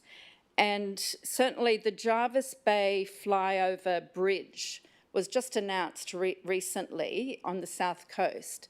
And that was a multi-million-dollar investment that was brought to that south coast region. And speaking to Sydney Surrounds and other state government tourism bodies, they said that because that area promotes tourism, they were able to get more grants. Thank you, Councillor. Would anyone else like to speak to this? Sorry, Councillor Smith. Thank you. I would like to speak against this motion, perhaps controversially, not because I don't welcome collaborations with our community, but because I know that we've got a limited budget and I believe we need to crawl before we walk. If we've got a limited budget, I would, as per my election promises, prefer council actually just focus on the core infrastructure we need for this shire to be livable, which is connecting footpaths, fixing roads, building public toilets. I'd prefer extra money to go to fixing up the Mount Gibraltar heritage toilet so that, keep people coming to see the view, don't have to, go to a bathroom that actually is commensurate with that, not commensurate with that view, but is acceptable to standards for our tourists. So, and particularly signage. If I was to give any indication of where I see our priority being in this, it's signage for our walking tracks. I remember there was a member of staff who worked here just when I was running for council the first time, and she had the walking track strategy, and she had this... Sorry, we've just got a point of order here, Councillor. Walking tracks and this motion? Tourism, walking tracks to point our tourists to where walking tracks are, so people come into the Shire. Point of order. I'm talking about where I think our tourism focus should be. I won't uphold that point of order. Thank you. Thank you kindly. Again, we have a conga line of point of orders that are invalid. Councillor, I just didn't uphold it. That's the role. It was raised, I didn't uphold it, and now I'm going back to Councillor Russell to continue speaking. Thank you. We need to have valid points of order. So did you just, Councillor Russell, go ahead, please. Thank you. I would like to see the member of staff who no longer works here, but she actually gave me her walking track strategy book, and she'd highlighted budget that she'd fought for years just to get some signage to point people to the tracks. And so I would say that, and actually then that funding got removed in the next budget because we cut costs to something. So that's where I would like our dollar to go and our focus. And Thank you. Councillor Smith. Can I start with a question? My understanding is the tourism policy and tulip time, things like that, Mr Mayor, are already under review. So could I ask a question of the General Manager, please? General Manager. Thank you, Mr Mayor. Ms Jones, would you be able to provide an update? Thank you. Thank you, Councillor Smith. So there is a number of pieces of work already in train, but the overarching piece of work that is in train that I think needs to be resolved on first is the economic development strategy, and I'll defer to my colleague, Mr McCabe, if he wanted to comment on that in a moment. But secondly, Council have already resolved through their commitments in their delivery program, the current adopted version, that this piece of work would be commenced in 27-28. I do note Councillor Moylan hasn't indicated a time frame. So I'm assuming, or is it reasonable to assume, or maybe it's a point for Councillor Moylan to clarify as to when. because if it's an open-ended recommendation as it is at the moment, that work is already planned to commence, but it won't commence until 27, 28. We don't have the resources. Councillor Foley? I would like to propose an amendment, please, and I believe that governance have the text.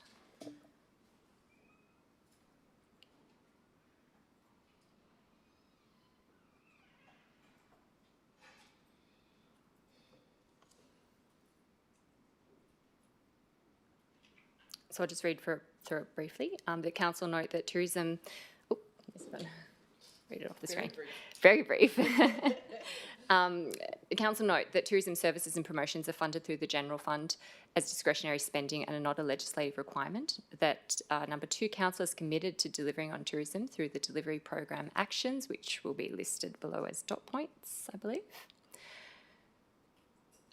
Point 3, that deliverables under the draft operational plan and budget 2026-2027, which is what we saw tonight, in addition to business as usual visitor economy functions, include the following, which are listed points A to E. And point number 4, that the development of council's economic development strategy will provide an opportunity to further clarify council's role in supporting the visitor economy and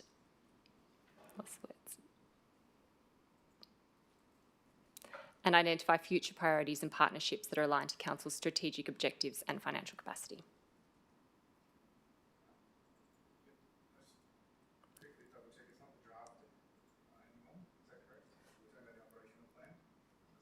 Oh, thank you for pulling that up. Yeah. So I'll change that. Thank you.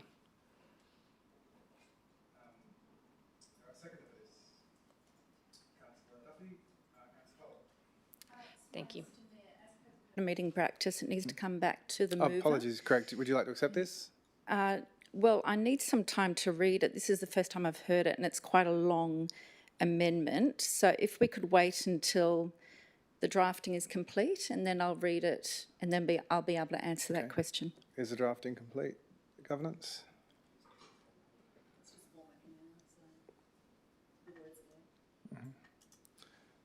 I'll get it pulled up on the full screen.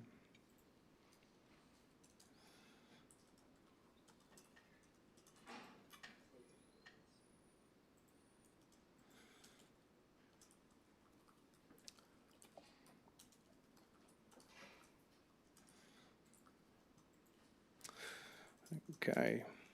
Councillor, do you accept this amendment? Is this completed?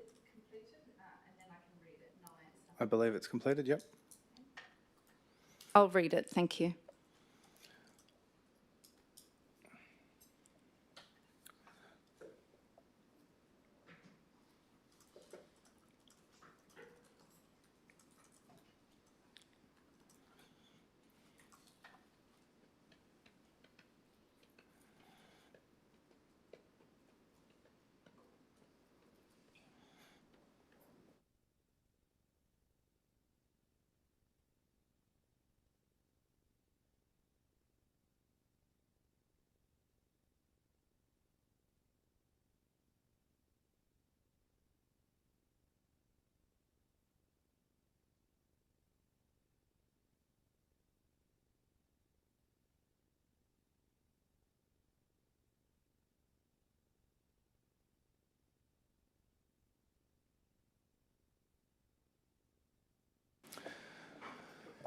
Thank you, Mr Mayor, and thank you to Councillor Foley for the thought she has put into this amendment, but no, I won't be accepting this. I'll need a seconder. Councillor Duffy, Councillor Foley.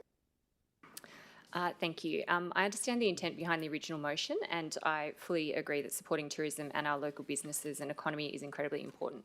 However, I do think it's also important that we start from an accurate premise, and I'm not concerned that the assertion of a lack of focus in the background to this notice of motion is supported. On page 267 of the attachments was a table of deliverables and measurables under our current delivery program, our 4-year commitment as councillors, as well as under the operational plan and budget, which is what you can see under the sub-points in the amendment that I have proposed. As council, we also have already made a clear strategic commitment to tourism through our community strategic plan, including the outcome that we are a visitor destination. That is part of our North Star and it sets the direction. It's important to acknowledge as well that tourism isn't a standalone function, hence the last point that I've added in there about the economic development strategy. These are the ways that we can draw people into the Shire. It's not just about tourism as a very narrow definition.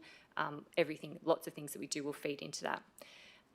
As council, we've already committed to tourism in significant ways. Among those that we've seen in our term include committing to funding and partnering with Nunangola Regional Art Gallery through to 2030. Nunangola has been assessed as generating significant visitor expenditure each year, and our partnership with Nunangola is one of the most effective ways that council can commit to and enhance tourism in the Shire, which was proven in their business case. For that reason, I do find this a notice of motion somewhat inconsistent with councillors' previously stated positions on Nunangola. It's a highly successful and not-for-profit gallery, which is estimated to contribute over $4 million annually to visitor spending in the local economy, not to mention their significant cultural and social benefits. We also have a review of Tulip Time, which we know is coming up. In addition to that, we have our Shire Priorities document, which feeds into a little bit of what Councillor Russell was saying. So our Shire Priorities, which is outlining our long-term plan for key projects, and listed in there are several items with a tourism focus, things like delivery of walking tracks, funding for construction of a Southern Villages iconic trail, a feasibility study for regional performing arts centre. It goes on. Tourism is addressed through many different ways, not in a very narrow lens when we're looking at tourism. So rather than there being a lack of focus, I would suggest that there's already a substantial and ongoing commitment in this space. The other point that I think is important to recognise is that tourism is a discretionary function of local government. It is funded through the General Fund and it sits alongside many other competing priorities. So to be achieving so much in this area is a credit to the staff. It really is impressive. And for that reason, I hope that people will support this amendment. Okay, and I'd like to speak to this, Councillor Smith. Thank you. First of all, I have another question. Do we have any current numbers on tourism? Because I have a feeling there's been an increase in tourism recently. So through you, Mr. Mayor, to the GM. General Manager. Thank you, Mr Mayor. Ms Jones. Thank you, Councillor Smith. You're right, there's been an increased effort recently around promotion, and I will refer to the Manager of Business and Property in terms of how that translates into actual visitation.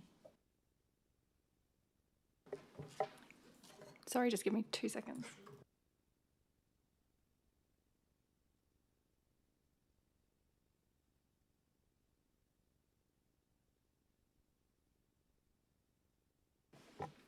Okay.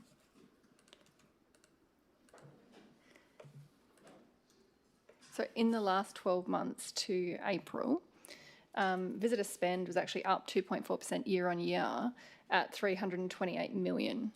So it's not insignificant in the area here.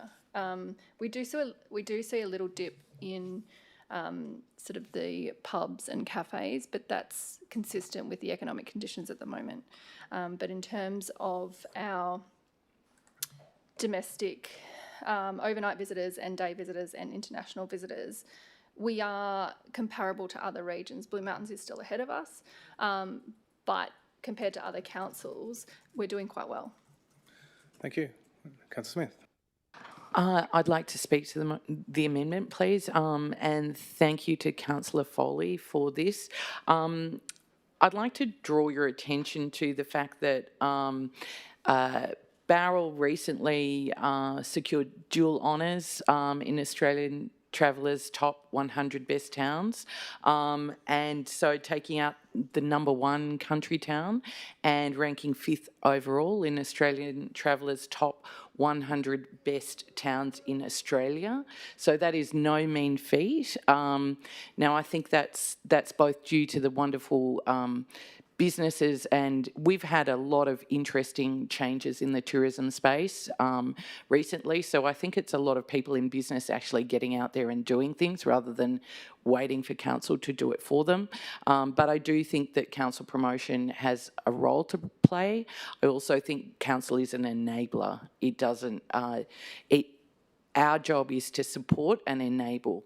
The other thing in the Fin Review yesterday, there was an article that said how the Southern Highlands went from retirement mecca to buzzy hotspot. And it was a whole review of a whole range of wonderful new places in the Highlands and how well they're doing and the shift in what the Highlands is known for. So that's a fantastic thing for the area. I think a lot is happening. In relation to this, I also had a chat to Business Southern Highlands and Grow Southern Highlands. They both, Grow handles agritourism, Business Southern Highlands covers more business tourism. They have told me that they're actually working on some great initiatives with operators in the Highlands, and they're going to be speaking to the Economic Development Officer and Council team about those initiatives and how Council may be able to support. So I think it's a really important area. I think that this approach that Councillor Foley recommends is appropriate and considered, and I'm highly in support of it. Thank you. Okay, thank you. Anyone else like to speak to this? Okay, I will now put this amendment. All those in favour? Councillor Chairman, Councillor Duffy, Councillor Foley, Councillor King, Councillor Smith, Councillor Fitzpatrick. All those against? Councillor Moylan. That has now become the motion. Okay, we're back at the body of the motion. Would anyone else like to speak to this motion? Need my right of reply? Yep, of course. Yep, go ahead. So thank you for everybody for contributing to the debate. It seems that the debate and the amendment have gone way off topic, however. So to remind councillors, what my notice of motion was about essentially were two things. One, new and fresh ideas in tourism. And what we've seen here in the motion as it stands is something developed by local government and questionable whether it's new or fresh. Secondly, my notice of motion asked for local businesses to have a seat at the table in this local economy. So the amendment does not talk to local businesses, and neither does the debate. However, I will go through point by point. Thank you, Councillor Foley, for raising the Nunangulla Art Gallery. In my discussion with many local businesses, there has been a theme from local businesses that they are not happy that Council has been funding Nunangulla Art Gallery and not their small business. So there is a wide concern that small businesses aren't being fairly treated, and the question is, should a grant come from government to a business such as the art gallery in the first place? But thank you for raising it. We have a point of order. Councillor Smith? Sorry, just Councillor Moylan just referred to Nunangulla as a business. Nunangulla, we've discussed this many times, is a not-for-profit. Yeah, it is a not-for-profit, Councillor. Please proceed. Thank you. Sorry, Councillor Foley. Further to what Councillor Smith has said, I'd request a retraction on that statement. Councillor, would you like to retract the statement that Nunangulla is a business and it is in actually fact a non-for-profit? Look, I congratulate Nunangulla on their very healthy profit and loss statement. In answer to my question, would you like to retract the statement that they're a business? No, okay, no. Please proceed. Okay, now the other point about the economy being discretionary, I would never put the economy as something discretionary. Sorry, I didn't say that the economy was discretionary, specifically that council spending on tourism comes from the general fund, which is discretionary. Okay, thank you. Please proceed, Councillor Moylan. Thank you, Mr Mayor. The point raised that tourism is already under review by council. The point I'm making here is that many local businesses feel they have been left out by previous reviews and indeed the current promotion of tourism in this area. And this is the thrust of my notice of motion, to include local businesses more in the review. Nextly, to Councillor Russell's point about the budget and the economy, I see the local economy as the best way to help residents and, of course, businesses, because by driving visitors to the local economy, it flows through and intersects every facet of our community. It means that local businesses can thrive instead of close. It means that local businesses... Thank you, Councillor. I now put this motion to the vote. All those in favour? Councillor Chairman, Councillor Duffy, Councillor Foley, Councillor Kent, Councillor Smith, Councillor Patrick. All those against? Councillor Moylan. And with that, I will close the meeting at 1:20.